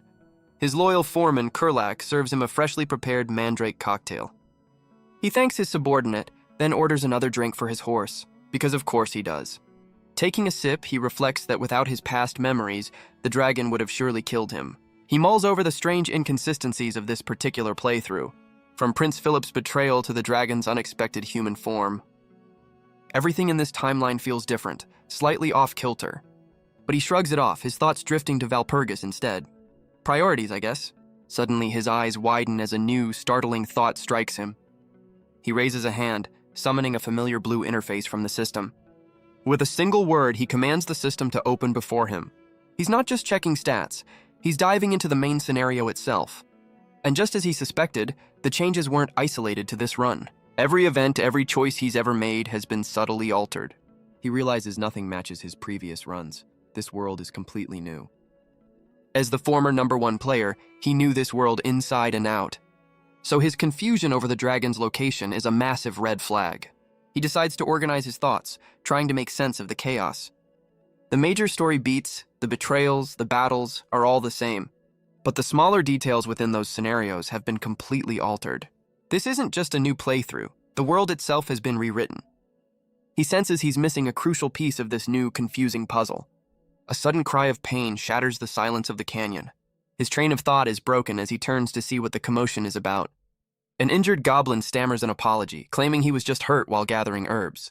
Hanjewu gives a stern warning about damaging the merchandise. Guess there are no workers' comp benefits here. He sighs, realizing he can't take his eyes off his new undead employees for a second. He watches as one goblin checks on another, realizing the two are brothers. The small act of kindness triggers a memory of another character, Charlotte.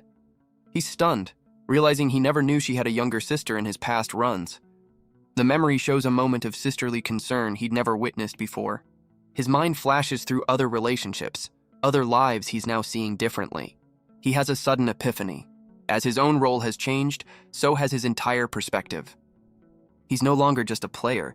He's seeing the world through the eyes of a leader. He recalls his past lives as a Steel Elector and even the Emperor of the Empire. He was a hero who saved the world, a figure of immense power and prestige. In every previous run, he started with extraordinary abilities and maxed out stats. But this time, he's just a man standing in a spotlight with nothing special to his name. There's nothing about him that stands out. no overwhelming power to rely on. He's just a normal commoner, a blank slate in a world he once dominated. His only advantage now is the vast collection of memories from his countless playthroughs. Compared to his past selves, his current state is almost laughably pathetic. Talk about a glow down. But this new perspective allows him to see the world differently, to notice the small details he'd always overlooked. He can finally see the real people behind the characters, like the unguarded smile of Valpurgis. He realizes in his past lives he would have just paid Valpurgis's debt without a thought. But now, with this new perspective, the final piece of the puzzle clicks into place. He recalls a memory of a mysterious silver-haired woman and her sudden proposal. She had offered him a strange, glowing blue object like a piece of a key. It was a fragment of a puzzle that could unlock the game's true ending. An ending that no player, not even him, had ever managed to find. A key to a mysterious space she had created, hidden from everyone. He stares into his screaming mandrake cocktail, the truth hitting him like a ton of bricks. His strange start as a commoner, the sudden class unlock. It was all a tutorial, a hidden path to the one ending he could never reach. His moment of clarity is broken as Kurlak cries out, announcing the dragon's arrival. A powerful gust of wind tears through the camp, a sign of her immense power. The demon dragon lands, confirming the invaders are here just as he predicted. Han Jae-woo stretches triumphantly, thanking a mysterious figure named Aquila. With a knowing grin, he remarks that this has reminded him how amazing this game is. The ancient dragon can only stare, completely baffled by his strange monologue. He ignores their confusion, pumping himself up for the fight to come. Guess no one's getting an explanation. He declares that he finally understands how to savor every moment of this world. With a powerful leap, he announces the beginning of his brand new strategy. Han Jae-woo lets out a wild laugh, leaving his new allies utterly speechless. Kurlak can only conclude that his new master has completely lost his mind. The scene shifts to a special segment, a look into Kurlak's personal diary. The diary entry recalls Han Jae-woo's strict management style, demanding perfection. He remembers his master's sudden, unpredictable flashes of insight, and the moments of intense, almost terrifying concentration that followed, all of which would inevitably end in another bout of unhinged laughter. What a great boss. A quick profile confirms Kurlak was chosen for his smarts, earning him a cushy secretary job. Meanwhile, the Demon King of Greed's army charges forward, led by a three-eyed brute. He crashes into the canyon, a whirlwind of destructive force clearing the path. But their target is no mere beast, it's the legendary demon dragon Schwarze-Teufel. The Demon King's army roars his name, their voices echoing with bloodlust. At the head of the vanguard, the armored knight Calione stands watch. She alerts Odgash to an approaching presence, but he only has eyes for the dragon. He scoffs at the sight of Han Jae-woo and Kurlak, unimpressed by the welcoming party. But Calione warns him that the first arrivals are not the only ones. A massive wave of energy erupts from the canyon floor, silencing them both. Odgash and his daughter brace themselves, finally facing a worthy opponent. A massive clawed foot slams down as the demon dragon makes her grand entrance. She flexes a crimson hand, reminding them exactly whose territory they've invaded. With a single command, Schwarze-Teufel orders the intruders to leave her home. Odgash greets the demon dragon, announcing he's here with a proposal. He insists his offer is tempting, but she dismisses him without a second thought. But Han Jae-woo steps in, offering a deal as appealing as she is. The demon dragon considers his words, a silent understanding passing between them. With her wings spread wide, she prepares to unleash her full power. She gestures forward, a silent challenge to anyone who dares to face her. The three-eyed brute misreads the room, thinking her challenge is a private invitation. A sudden massive explosion of blue energy rips through the battlefield. Han Jae-woo looks to the sky as a single star shines brightly above. He kneels to the ground, catching his breath after unleashing his attack. Han Jae-woo knew this invasion was coming, but it's much earlier than he expected. He recalls the vision of the fallen dragon, a crucial piece of his future plans. But for now, he turns on the charm, fawning over the legendary Lady Calione. The armored knight remains silent, her expression hidden behind a steel visor. With a shimmer of blue light, her helmet retracts, revealing her face. Her piercing green eyes stare back, completely unmoved by his flattery. She stands before her demonic retinue, a commander ready for battle. Han Jae-woo's confident smirk never wavers, his game far from over. A single sound escapes her lips, a note of mild surprise.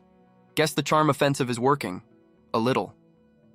The system confirms her identity, Calione, daughter of the Demon King. He knows that depending on the player's choices, she can be a powerful ally or a deadly foe. She's a high-risk character, stronger than any he's faced, earning her the title of Ice Queen. For his new strategy to succeed, he knows he absolutely must recruit her. He vows to finish this quickly for Valpurgis, then turns his charm on the Ice Queen herself. But his smooth words are met with the cold, sharp point of a spear. The spear is held by one of Callione's demonic retainers, a woman in a tattered nun's habit.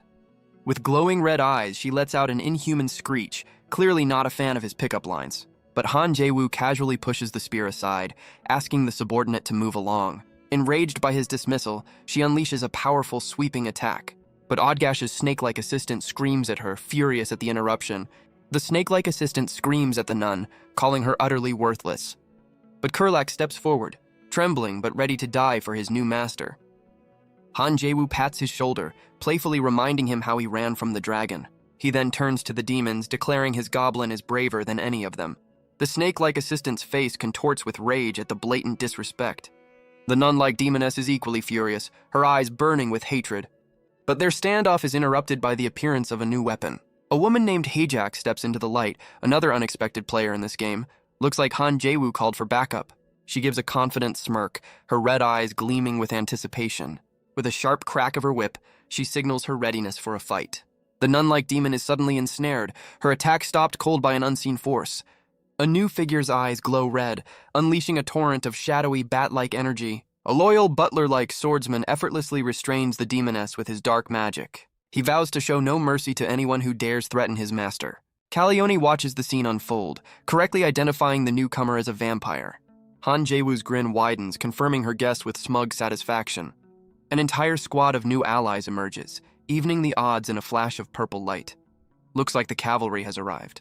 Calione's demonic army stands ready, unimpressed by the sudden reinforcements. She finally understands the source of his confidence, her own power beginning to stir.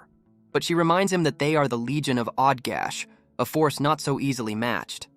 Calione's armor crackles with dark energy, her power on full display.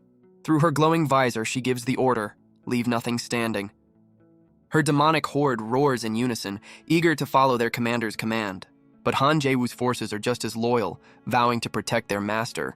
A young swordsman steps forward, his blade glowing with a strange, dark power. Calione accepts the challenge, lunging forward with incredible speed. The two warriors clash, their immense energies colliding in a blinding flash. The swordsman digs in his heels, skillfully deflecting the powerful blow. Looks like the new guy can hold his own. Calione is genuinely impressed, admitting he's stronger than she anticipated. Her opponent simply smirks, honored to receive praise from the Ice Queen herself. But Han Jae-woo's thoughts drift, questioning Odgash's claim to the title of Demon Lord. He taunts Calione, claiming her true father would weep tears of blood to see her now.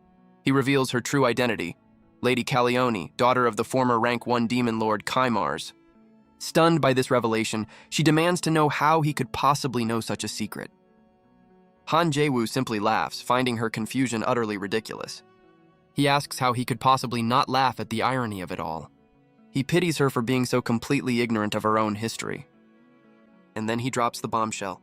She's following the very man who killed her father. Well, this is awkward. Odgash roars in denial, his face contorted with rage at the accusation. A system window confirms his identity as the Demon King of Greed, a notoriously arrogant and powerful foe.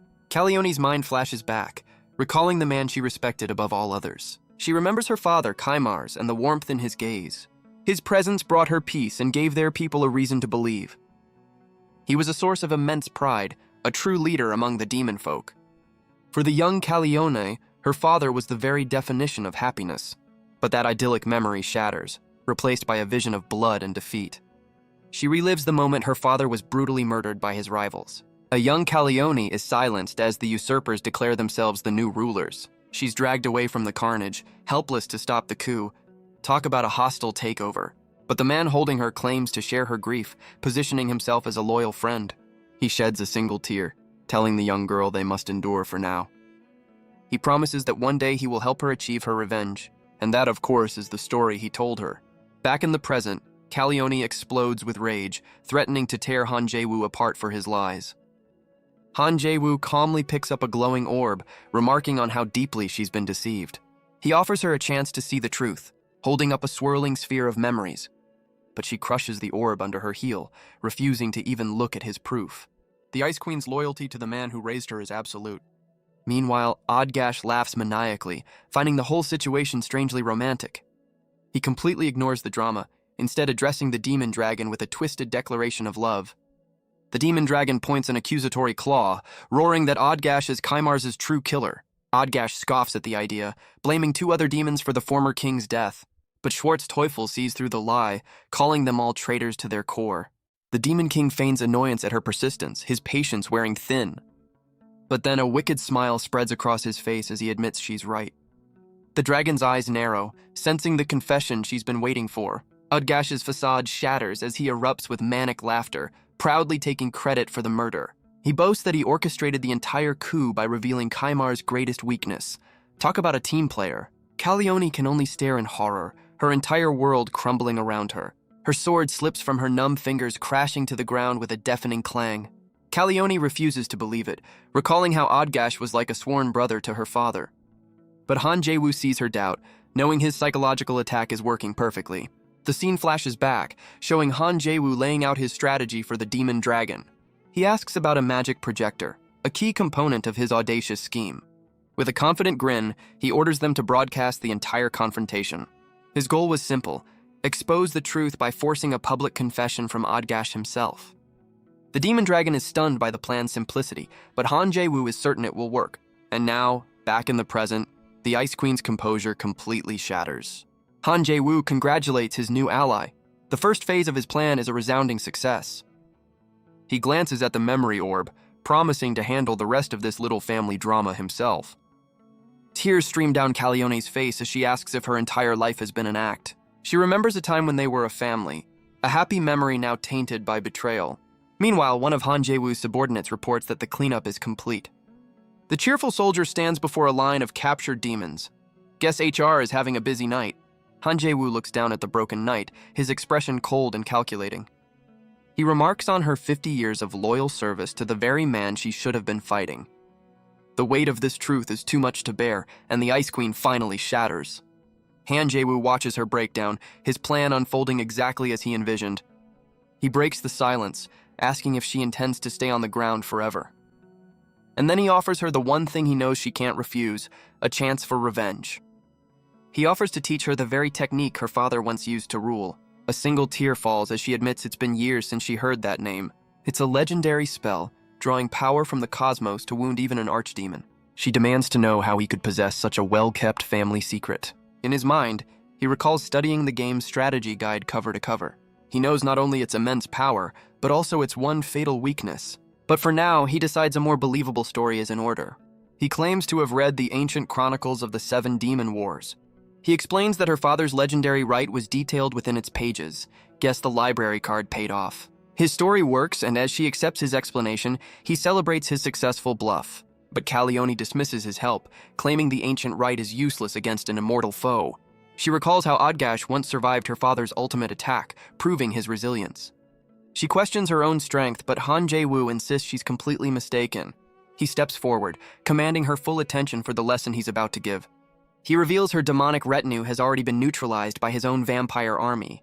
He kneels before the broken knight, urging her to listen to his proposal. With unwavering confidence, he offers to become the new ally she so desperately needs. He gives her a simple, brutal choice: join him or die right where she kneels. Talk about a compelling job offer. A single tear escapes, a silent testament to the collapse of her entire world. Her mind flashes back to a happier time, a promise made to the father she adored. She remembers her father telling her she must one day surpass him. He had assured her that she was more than capable of it. He'd lifted her into the air, a moment of pure, innocent joy. He had told her she could do anything because she was his daughter. And with all her heart, she had believed him. Back in the present, she looks up at Han Jae-woo, a single question in her tear-filled eyes. Han Jae-woo, however, is completely flustered by her sudden emotional outburst. His own subordinates chide him for being too harsh with his recruitment pitch. Guess join me or die isn't the best HR strategy. He yells at her to pull herself together, but his team just keeps teasing him. Kurlak can only watch in silence, wondering what kind of circus he's joined. Calione's thoughts turn to Lord Marong, another name from Odgash's lies. The demon king of greed simply smirks, his power flaring around him. He seems to relish the chaos, his confidence growing with every revelation. He turns his attention to the demon dragon, his true target all along. Odgash admits that Marong also fell pathetically, another victim of his ambition. The demon dragon grits her teeth, bloodied but far from broken. She offers a simple, defiant response to the Demon King's gloating. Real eloquent. A system window confirms the tragic history of Kaimars, the betrayed king. The battlefield erupts as the demon dragon unleashes a flurry of attacks. But Odgash just laughs, finding her efforts utterly disappointing. The demon dragon lunges forward, furious that he would dare refuse her offer. Odgash's eyes widen, shocked by her sudden violent rejection. She takes a deep breath, gathering a massive amount of fiery energy. A torrent of dragon's fire erupts, engulfing the Demon King completely. She doesn't let up, pouring every ounce of her rage into the inferno. But Odgash emerges from the flames, completely unscathed and laughing. A brilliant green light begins to form in the palm of his hand. He unleashes a devastating beam of energy, a direct counter to her attack. The Demon King of Greed powers up, his body crackling with immense power. A wicked grin spreads across his face. This is the fight he's been waiting for. Odgash accepts her defiance, his own power flaring to life around him. With a single swing of his massive axe, he carves a trench into the very earth. He leaps into the air, bringing the full weight of his power down upon her. The resulting explosion of energy slams the demon dragon straight into the ground. She's left broken in a crater, her human form no match for his raw strength. But even on the brink of defeat, her eyes burn with a promise of violent retribution. Odgash moves to finish the job, but a dark power begins to rise from the smoke. The demon dragon unleashes her true form, a colossal beast of shadow and scale. She towers over the Demon King, her immense presence shaking the canyon. The battlefield is torn asunder, a testament to the power now unleashed. As the ground shakes violently, Kurlak clings to his master for dear life. A new blonde-haired woman watches the chaos, finding the display rather cute. The vampire butler reports that the dragon's mana is surging out of control. The massive dragon lets out a deafening roar, interrupting the butler mid-sentence. The butler expresses his confidence, certain the demon dragon can hold her own. But Han Jae-woo corrects him, explaining that this region operates under different rules. He reveals this location imposes a massive penalty on the demon dragon's power. He considers the new variables, his mind already working on a solution. He turns his gaze to Calione, the broken knight now standing at the ready. He tells her that her mission has just become even more important. Calione's eyes are filled with a new, cold resolve. She agrees, ready to play her part in this chaotic battle. Odgash grins, bringing his axe down with overwhelming force. The blow connects, sending a shockwave across the canyon floor. But the demon dragon's eyes still burn with unyielding fury. He meets her rage head-on, his own power crackling around him. He taunts her, relishing this raw contest of strength. In response, Schwarzenteufel gathers a torrent of dragonfire. She unleashes the inferno, but Odgash meets it with his own beam of pure energy. The two colossal attacks collide, tearing the very battlefield apart. Odgash grits his teeth, pouring every ounce of his power into the struggle. The demon dragon unleashes a final, desperate torrent of pure, unadulterated rage. But when the smoke clears, the Demon King is left standing in a sea of fire. He laughs, admitting that being matched in strength only makes him want her more. Schwarzenteufel can only snarl, disgusted by his sheer arrogance. She makes it clear, even if the world ends, she will never cooperate with him. Odgash's smile fades, his patience finally wearing thin. He declares that if she won't be persuaded, he'll just have to change his tactics. Guess the nice guy routine is over. With a mighty swing, he unleashes a new, far more sinister attack. A wave of crackling green energy tears through the sky, shaped like a monstrous jaw. The Demon King's attack isn't aimed at her, but at a dark cave behind her. A brilliant green light erupts from the darkness within. The energy explodes outward, a shockwave of pure destructive force. The blast slams into the demon dragon, overwhelming her defenses completely. Odgash laughs maniacally, mocking her pathetic display of power. The mighty dragon crashes to the ground, defeated by a single calculated strike. As the smoke clears, her colossal form begins to fade away. She's forced back into her humanoid state, battered and exhausted. Guess that power-up had a time limit.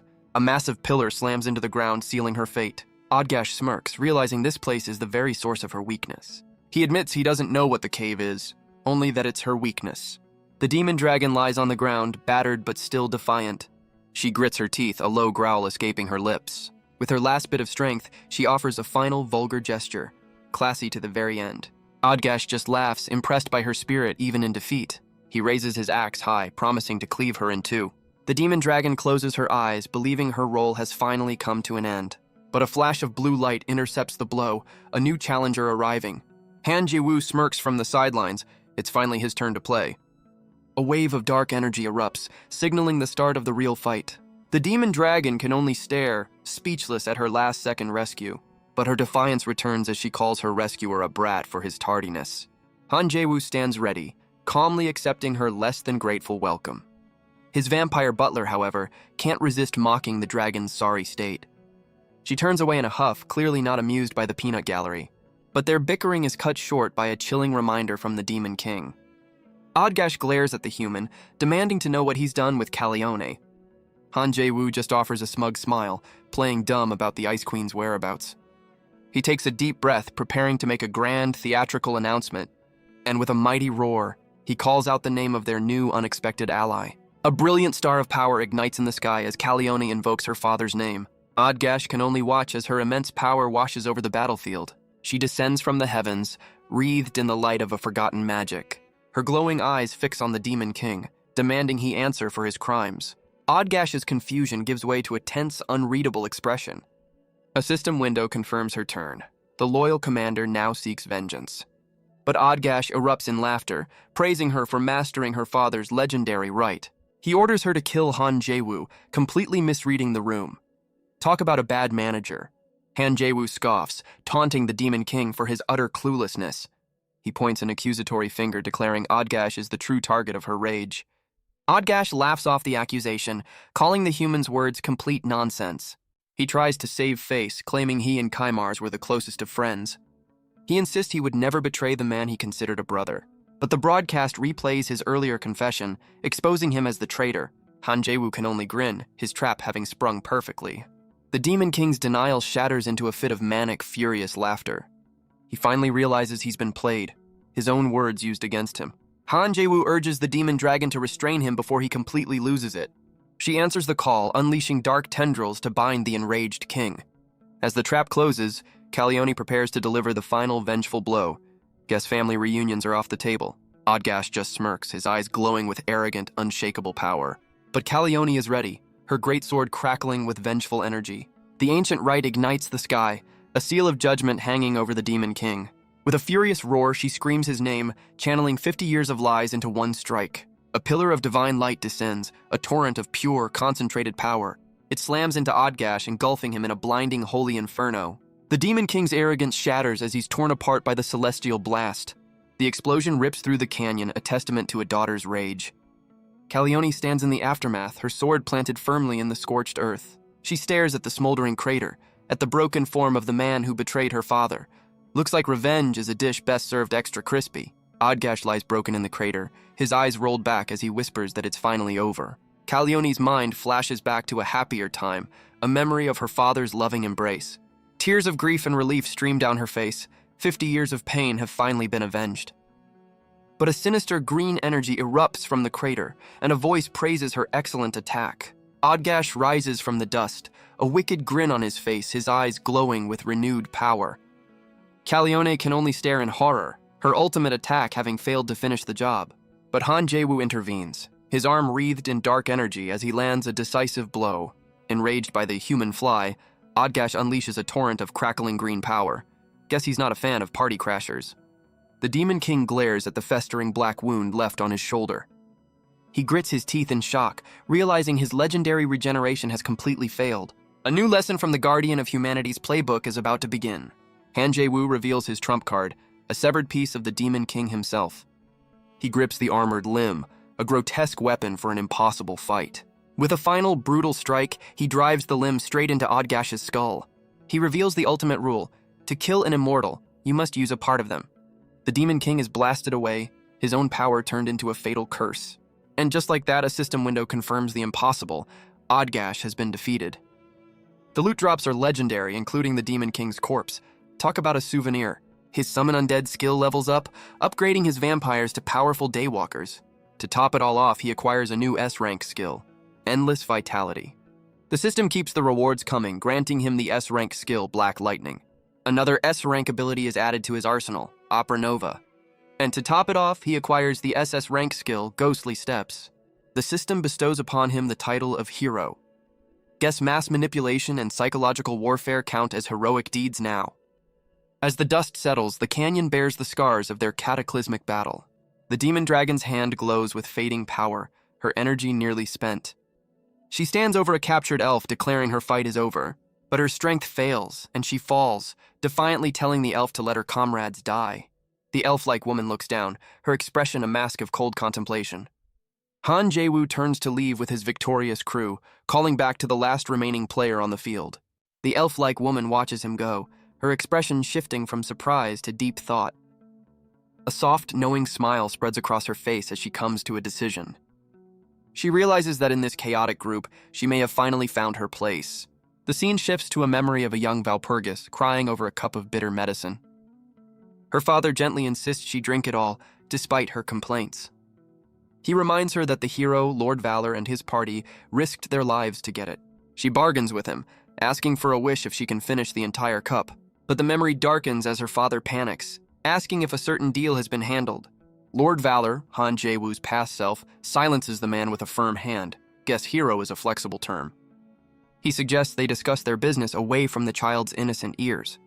The memory continues, taking us behind a closed, ornate door. Han Jae-woo, as Lord Valor, looks on with cold displeasure, demanding an update. He explodes with frustration, questioning why the debtors are causing such a scene. The Guildmaster sighs, explaining the Elector of Saxony is the root of the problem. A flashback shows a flamboyant blonde man interrupting the Guildmaster's business. He lays on the charm, reminding the Guildmaster of their friendly relationship. The man gets uncomfortably close, demanding a meeting with the Elector. Personal space is clearly not his strong suit. The Guildmaster has no choice but to agree to the thinly veiled threat. Han Jae-woo connects the dots. The debtors fear losing their influence over Saxony. He finally understands why the Lighter Guild was acting with such impunity. He realizes the Emperor and Bayern were evenly matched, like two great dragons. But the Elector of Saxony's involvement has tipped the scales completely. Han Jae-woo racks his brain, reminding himself he was once a top player. The Guildmaster nervously tries to offer a different form of compensation. But the shadow of Lord Valor's displeasure falls over him. Han Jae-woo leans in, asking if the Guildmaster enjoys making threats. Looks like the tables have turned. The scene shifts to the formidable castle of the House of Saxony. Inside, the Elector trembles as he reads a dire message. His face contorts with rage, questioning if this means his house will be destroyed. His subordinate explains they were coerced into transferring the debt to a stranger. The subordinate insists their hands were tied, that they had no other choice. A royal seal shatters, a symbol of the house's broken authority. The Elector, now masked and desperate, orders his man to the capital. He demands the situation be resolved, no matter the cost. A quick trivia break reveals Callione's twin aides are nameless screechers. Guess Lackey 1 and Lackey 2 will have to do. Back in the present, the system confirms a major skill upgrade for Han Jae-woo. He considers his newly promoted vampires, now powerful daywalkers. With a single command, he calls forth his most loyal servant. A swarm of bats darkens the sky, answering their master's call. The vampire butler appears, bowing respectfully to his lord. Han Jae-woo informs his butler of his new daywalker status and a special mission. He hands over a sealed letter, a personal will to be delivered to one Reeb Saltz. The vampire accepts the precious cargo, his hands trembling with the weight of the task. With a final command, Han Jae-woo dismisses his servant, who vanishes instantly. But just as he's about to move on, a voice calls out from behind him. The Guildmaster from the memory approaches, addressing him as Lord Valor. He presents his offering, a magnificent carriage crafted by a master artisan. The vehicle is a work of art, a symbol of immense wealth and power. The Guildmaster explains he had to call in a few favors to acquire it. Flanked by his companions, Han Jae-woo admits the ride is pretty slick. Guest threats are a great motivator. The Guildmaster explains he's also included a hefty payment for the herbs. He asks what Han Jae-woo plans to do with such a luxurious carriage. Han Jae-woo's dark reply leaves the Guildmaster sweating bullets. Just then, a young Valpurgis peeks out from behind her father. Han Jae-woo greets her warmly, reminding her to take care of her health. With a blush, she tells him she has something for him as well. She gives him a quick kiss on the cheek, a gesture of pure gratitude. Her father can only stare, completely stunned by his daughter's boldness. Even his companions are taken aback by the sudden display of affection. And Han Jae-woo is left utterly speechless, caught completely off guard. She smiles sweetly, declaring her kiss was a present for the hero. As the carriage pulls away, the moment seems to be over. But Valpurgis turns to her father, reminding him of the wish he promised her. The Guildmaster's face falls, already dreading what's about to happen. With a confident smile, she prepares to cash in on that promise. She declares her one true wish, to become Lord Valor's bride. Her father is absolutely devastated. It seems her childhood dream of marrying her dad has been officially replaced. His heartbroken denial echoes through the city streets. Guess he's not ready to let go. Meanwhile, Han Jae-woo's party continues on their journey, unaware of the drama. His elf-like companion can only laugh, impressed by the young girl's bold move. Inside the carriage, his companions question his intense affection for a bag of money. But Han Jae-woo just laughs, declaring that in this world, cash is king. He chides his new followers for judging him, telling them not to copy his expressions. Suddenly, a golden ring on his finger begins to glow, signaling an incoming call. A man named Lord Kubart greets him, relieved to hear he survived his last mission. Han Jae-woo's stoic expression remains unchanged. Guess some things never go out of style. He cuts the small talk short, his message carried on a mysterious black feather. With the pleasantries out of the way, he asks if the lighters have left yet. The scene shifts to a crow's eye view, revealing his informant's spy network. As the crow soars over a distant castle, Han Jae-woo demands to know what it's found. The crow lands, confirming through its master that Han Jae-woo's prediction was correct. His informant reports that their targets left for the capital that morning, and they were furious. Han Jae-woo casually explains he just played a little trick on them. Nothing major, but the informant has another piece of surprising news, piquing his companion's curiosity. He reveals that Roslyn, the Demon Lord of Roses, is currently in the capital. Seeing an opportunity, Han Jae-woo asks his spy to spread a specific rumor for him. He makes a gesture of secrecy, which seems to fluster his contact on the other end. As his companion laughs at the exchange, Han Jae-woo ends the call, trusting his plan is in motion. He shudders in disgust, clearly not a fan of his informant's overly familiar tone. Inside the carriage, his new followers realize their master's network is far wider than they knew. Han Jae-woo's expression shifts, a sly grin spreading across his face. His new demonic followers are clearly unnerved by his sudden change in demeanor. With a confident point, he reveals the next phase of his grand scheme. He's decided it's time for the newly liberated Calione to make a public appearance. The scene shifts to the bustling streets of the imperial capital, Vienna. Life goes on as usual, with citizens enjoying the sunny afternoon. The city's nobility stroll through the streets, completely unaware of the coming storm. But Han Jae-woo's rumor has already begun to spread like wildfire. The tale of the betrayed king and his kidnapped daughter is on everyone's lips. A classic sob story, if you ignore all the facts. The townsfolk speculate on the motive, sensing a deeper, darker truth to the story. The gossip takes a turn, focusing on the rumored beauty of the lost princess. Just then, the wheels of a grand carriage clatter to a halt in the city square. The crowd immediately points, certain this is the arrival they've been waiting for. Beside him, a newly dressed Calione blushes, questioning the need for such a spectacle. But Han Jae-woo insists her appearance is a strategic weapon in their new war. She seems confused, still thinking of weapons in terms of swords and battle axes. He quickly scolds her for such brutish talk while she's playing the part of a lady. As the crowd stares intensify, he tells her their attention is exactly what he wants. He begins to coach her, demonstrating the perfect pose for a tragic heroine. He instructs her on how to sit, crafting the perfect image of noble grace. He tells her to make the most bashful expression she can muster. He demonstrates with a sickeningly sweet pose, a masterclass in fake modesty. But Calione protests. She's a battle-hardened commander, not a stage performer. His elf-like companion grows impatient, threatening to fire her from the team. She gives Calione a simple choice: play the part or get out. Calione's hand clenches into a fist, her pride warring with her new reality. Han Jae-woo watches with a grin, while her former subordinates seem to be enjoying the show. Reluctantly, she follows his instructions, placing a hand delicately under her chin. She completes the pose, placing her other hand on her knee as instructed. The crowd watches, completely captivated by the tragic princess's debut performance. She forces a shy smile, playing the part of the bashful princess perfectly. The crowd is left in a state of stunned, reverent silence. Their shock quickly turns to awe, completely captivated by her performance. She whispers to Han Jae-woo, nervously asking if she's doing it correctly. The square erupts into a frenzy as the citizens rush the carriage. Looks like the performance was a hit. Calione is completely overwhelmed, tears welling in her eyes at the sudden adoration. She's flustered and blushing, unused to this kind of positive attention. Her mind races, still questioning if this ridiculous act is actually working. The scene shifts to a grand hall, where a line of servants awaits a special guest. The Demon Lord of Roses, Roslyn, announces the arrival of someone important. She laments that this grand hall is not her own palace for such a special guest. With a passionate plea, she begs her staff to give this their absolute all. She commands the chefs to prepare the most magnificent feast they've ever conceived. The maids are ordered to make this place even more beautiful than her own home. No pressure. A servant rushes in, announcing that her lord will be arriving at any moment. She addresses her entire staff, hoping to make this the greatest day of their lives. But a single bead of sweat reveals the immense pressure she feels for this meeting. And then the reason is revealed. She's doing all of this for her lord, Kaimars. A quick trivia break confirms the guildmaster's daughter now has one life goal: marrying Valor. And a character card introduces Rosalind, the demon king of Rose, desired by all. But her public persona was only half the story.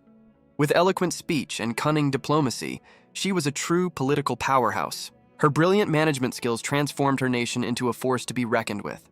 And so the people of her land gave her a fitting title. She was known as Roland, the Bride of Roserint. But behind this powerful image was a secret the public never knew. A story of unrequited love for the one man she truly admired. She confessed her heart belonged only to the demon lord Kaimars. She even begged her own father to accept her unwavering devotion. A moment interrupted by a young Calione, forcing Kaimars to call her a mere co-worker. Ouch. A young Calione offers a gift, cookies made with the help of Uncle Oddgash. Well, this is awkward. She explains she's giving Rosalind the prettiest ones, a simple gesture of childhood innocence. Rosalind accepts, but her heart aches, feeling she has no place in Kaimars' family. The memory shifts to Kaimars asking his daughter to name a castle for him someday.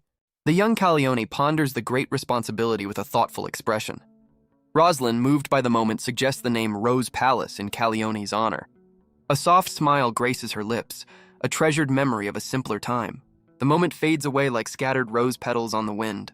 Back in the present, Rosalind announces that with Kaimars gone, she has come to see his only living relative, the Lady Calione.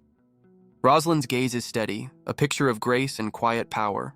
Calione, on the other hand, is absolutely beaming in her new royal attire. Rosalind apologizes for the modest setting, wishing for the splendor of her own palace. But the feast is magnificent, and Calione insists it's more than enough. Rosalind then turns to Han Jae-woo, thanking him for returning the lost princess. She's heard of his reputation for solving problems in creative ways, but then she brings up a rather peculiar connection he seems to have. Guess word travels fast. Rosalind just smiles, admitting she has a soft spot for love stories. The two share a tense laugh while Calione watches in confusion. But Han Jae-woo cuts to the chase, revealing he carries a message from Elector Steele Phillip. Rosalind's interest is piqued, asking to see the Elector for herself. Han Jae-woo explains the Elector is unwell, thinking that unwell is a nice word for dead. Her expression darkens, a single word revealing her deep suspicion. She cuts through the facade, asking if he is the infamous Lord Valorstead. Han Jae-woo calmly sips his tea, ready to deliver the Elector's final words. The memory shows a terrified Philip, explaining his inability to act in public, a detail he conveniently left out. Han Jae-woo holding a blade to his throat. The Elector's forced decree orders Rosalind to assist Han Jae-woo in his plans. Han Jae-woo knows this is a necessary lie to secure a powerful new ally. Elsewhere, a horned demon reports on a curse, revealing another Grand Lord's influence. The horned demon's thoughts reveal his limitations against a Grand Lord's protection. He decides recruiting Rosalind is essential, planning to frame a demon named Pezamut. Back in the capital, Han Jae-woo concludes the delivery of the Elector's final message. Rosalind listens intently, her expression unreadable as she weighs his words. She calmly reaches for her tea, taking a moment to consider her options. With a sly smile, she reveals that her cooperation will come at a price. Han Jae-woo plays along, confidently asking her to name her condition. She alludes to the crippling economic blockade currently strangling her domain. Rosalind tests his authority, asking if he truly has the influence to sway the Emperor.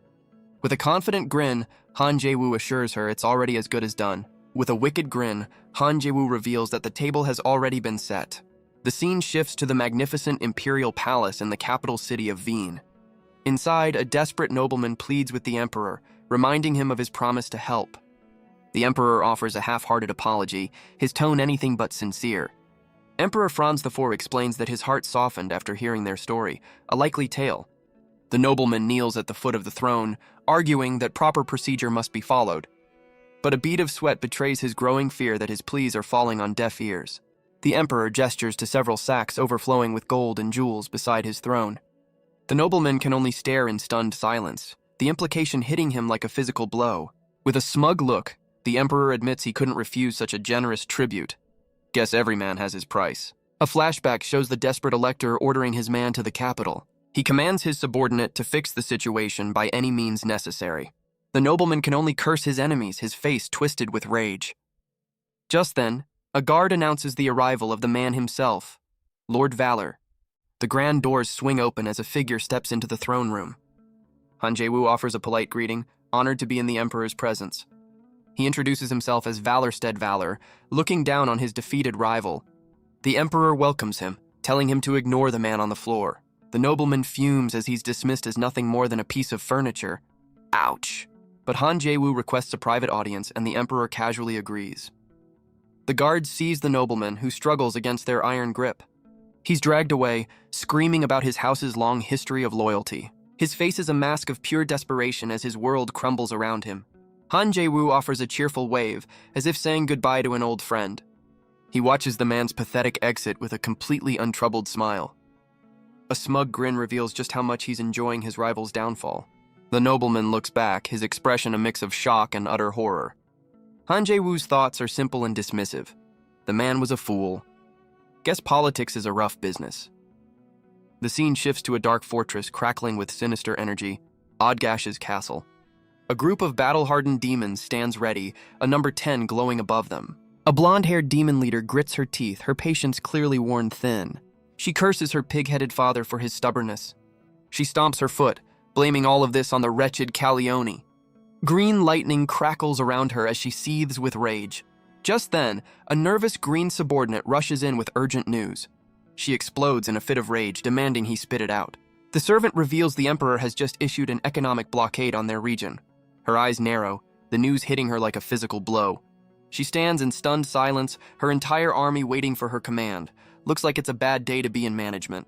The terrified servant can only sweat, wondering what his lady will do next. She demands to know what an economic blockade even means. Her subordinate's thoughts are simple and grim. They're completely screwed. A trivia card introduces Margareta, Odgash's daughter, whose intelligence is ranked lowest in the household. Family reunions must be fun. Back in the throne room, Han Jae-woo finishes his theatrical display. He lays the flattery on thick, praising the emperor's magnificent capital. But the emperor is having none of it, telling him to cut the act. The emperor's gaze is sharp, seeing right through the young man's facade. His internal thoughts are less than charitable, labeling Han Jae-woo a weasel. He reflects on how quickly Han Jae-woo has made a name for himself in politics. He notes how our boy expertly used Caleone's story to sway public opinion. The emperor muses on how Han Jae-woo even turned his enemies into allies. He knows this ambitious young man has a reason for coming before him. In his mind, Han Jae-woo is just a mouse, and he is the cat on the throne. But Han Jae-woo's knowing smile suggests he's well aware of the emperor's thoughts. The emperor remains confident, believing this upstart will be devoured in the end. He casually asks Han Jae-woo to state his business. Without hesitation, Han Jae-woo kneels before the imperial throne. He looks up with a polite smile, ready to make his move. He requests the economic blockade be moved from Roserant to Odgash's domain. Guess he's the new foreign policy advisor. The emperor asks what he gets in return, and Han Jae-woo offers a treaty with the Demon King of Roses. The emperor erupts in laughter, mocking the very idea. But Han Jae-woo's grin is sharp as he presents a sealed document. The emperor's disbelief echoes through the throne room. His smug confidence quickly evaporates into nervous sweat. The scroll reveals Rosalind's own words, a promise of immense annual tribute. Stunned, the emperor demands proof that the document is genuine. Han Jae-woo's sly, knowing smile is all the answer he needs. He then begins his masterstroke, painting Odgash as the continent's greatest villain. He offers the emperor a vision of unparalleled glory and public adoration. A little ego-stroking never hurt a negotiation. The emperor's mind fills with cheering crowds as he considers the offer. The emperor slams his glove down, declaring that politics is not a game of emotion. But Han Jae-woo's glare reveals his true thoughts. The emperor had no problem with it before. He puts on a show, reminding the court that Odgash supposedly died in the last Great War. But his followers, a horde of monstrous demons, are now preparing for a new conflict. He paints a grim picture of war, claiming the citizens live in constant fear. The emperor listens, his face shrouded in shadow as he weighs the heavy decision. He strokes his chin, contemplating the young man's carefully crafted words. The emperor admits Han Jae-woo has a silver tongue, and our boy just eats up the praise. A system window reveals his secret weapon, a skill for demonic-level acting. Well, that explains a lot. His eyes glow with hidden power as he offers a small token of his loyalty. Han Jae-woo clenches his fist, channeling his conviction as a humble subject. But the Emperor explodes in rage, refusing to be swayed by his sugar-coated lies. Han Jae-woo feigns shock, acting as if he barely withstood the Emperor's immense pressure. Losing his composure, the Emperor screams for the guards to seize him. The guards move in, and Han Jae-woo plays the part of the confused, loyal subject. He's dragged away, shouting in protest as the Emperor's trap springs shut. But a close look reveals his internal monologue. This isn't how it was supposed to go. The scene cuts away to a memory, a trumpet heralding a grander occasion. At a lavish ball, a blue-haired woman stands amidst the chaos of her demonic followers. Guest table manners aren't part of their training. A woman in a simple dress offers her hand to Han Jae-woo, a polite gesture in a gilded hall. The Emperor erupts in laughter, completely charmed by Han Jae-woo's flattery. Han Jae-woo plays along, his strained smile hiding a calculating mind. But the Emperor dismisses all formality under the grand chandeliers. He insists Han Jae-woo call him uncle, a forced intimacy that's clearly a power play. With a tearful, award-winning performance, Han Jae-woo reluctantly agrees. The Emperor parades his new nephew around the ballroom, completely won over. From outside, a hooded figure watches as the Emperor offers Han Jae-woo the world. It's the nobleman from Saxony, now an outcast, biting back his rage. He seethes with jealousy, believing that coveted position should have been his. He collapses in despair, his world completely shattered by Han Jae-woo's political masterstroke. The disgraced nobleman from Saxony can only watch, his face a mask of disbelief. His followers, now desperate, suggest a truly insane plan: kidnap Valpurgis. The others protest, knowing the danger of such a move, but they're out of options. One man panics, screaming that failure would mean the end for all their families. The nobleman calls them fools for even considering such a reckless idea. But one of his men, eyes wide with mania, decides they have to act now. Meanwhile, back at their residence, the party is just getting started. Han Jae-woo is dragged into the room, complaining loudly that he's dying from drink. Calione looks on, unimpressed, telling him it's his own fault for being so greedy. He drunkenly boasts about his past exploits, calling it socializing, right before losing his lunch. Classy. He's praised for his drinking prowess, a true master of diplomacy. But his ring glows, signaling an urgent call he'd rather ignore. On the other end, a frantic voice screams that something terrible has happened. His companion insists this is no time for a hangover. The message is clear, the situation is absolutely critical. A blonde knight is bound and captured, the victim of a desperate plot. The disgraced nobleman from Saxony stands with his followers, his revenge now in motion. Meanwhile, at Odgash's castle, a different storm is brewing. His daughter, Margareta, declares it's time to avenge her father's defeat. She vows to consume the demon dragon, ready to step into her father's shoes. Guess she's over her confusion about basic economics. She rallies her forces, refusing to believe her father could have fallen so easily. She orders them to train relentlessly, aware the demon dragon still has allies. A training dummy is smashed to pieces, a show of their renewed resolve. With a wild grin, she declares their next target, a place called Grossglockner. But her slimy subordinate urges caution, his face a mask of pure anxiety. He reminds her of the Emperor's blockade and Valpurgis's recent revival of a saint. With Roserant's own blockade lifted, the powerful Roslin will surely make a move. The Demon Lord of Roses is not an enemy to be taken lightly. The servant begs her to reconsider, to proceed with a careful, strategic plan. But Margareta silences him with a stomp, calling him a weakling. So much for listening to your advisors. Her subordinate, a strange robotic demon, can only stand there in stunned silence. His thoughts are simple and to the point. They are in very, very deep trouble. A trivia card confirms the Emperor is a cunning man who loves power and money above all else.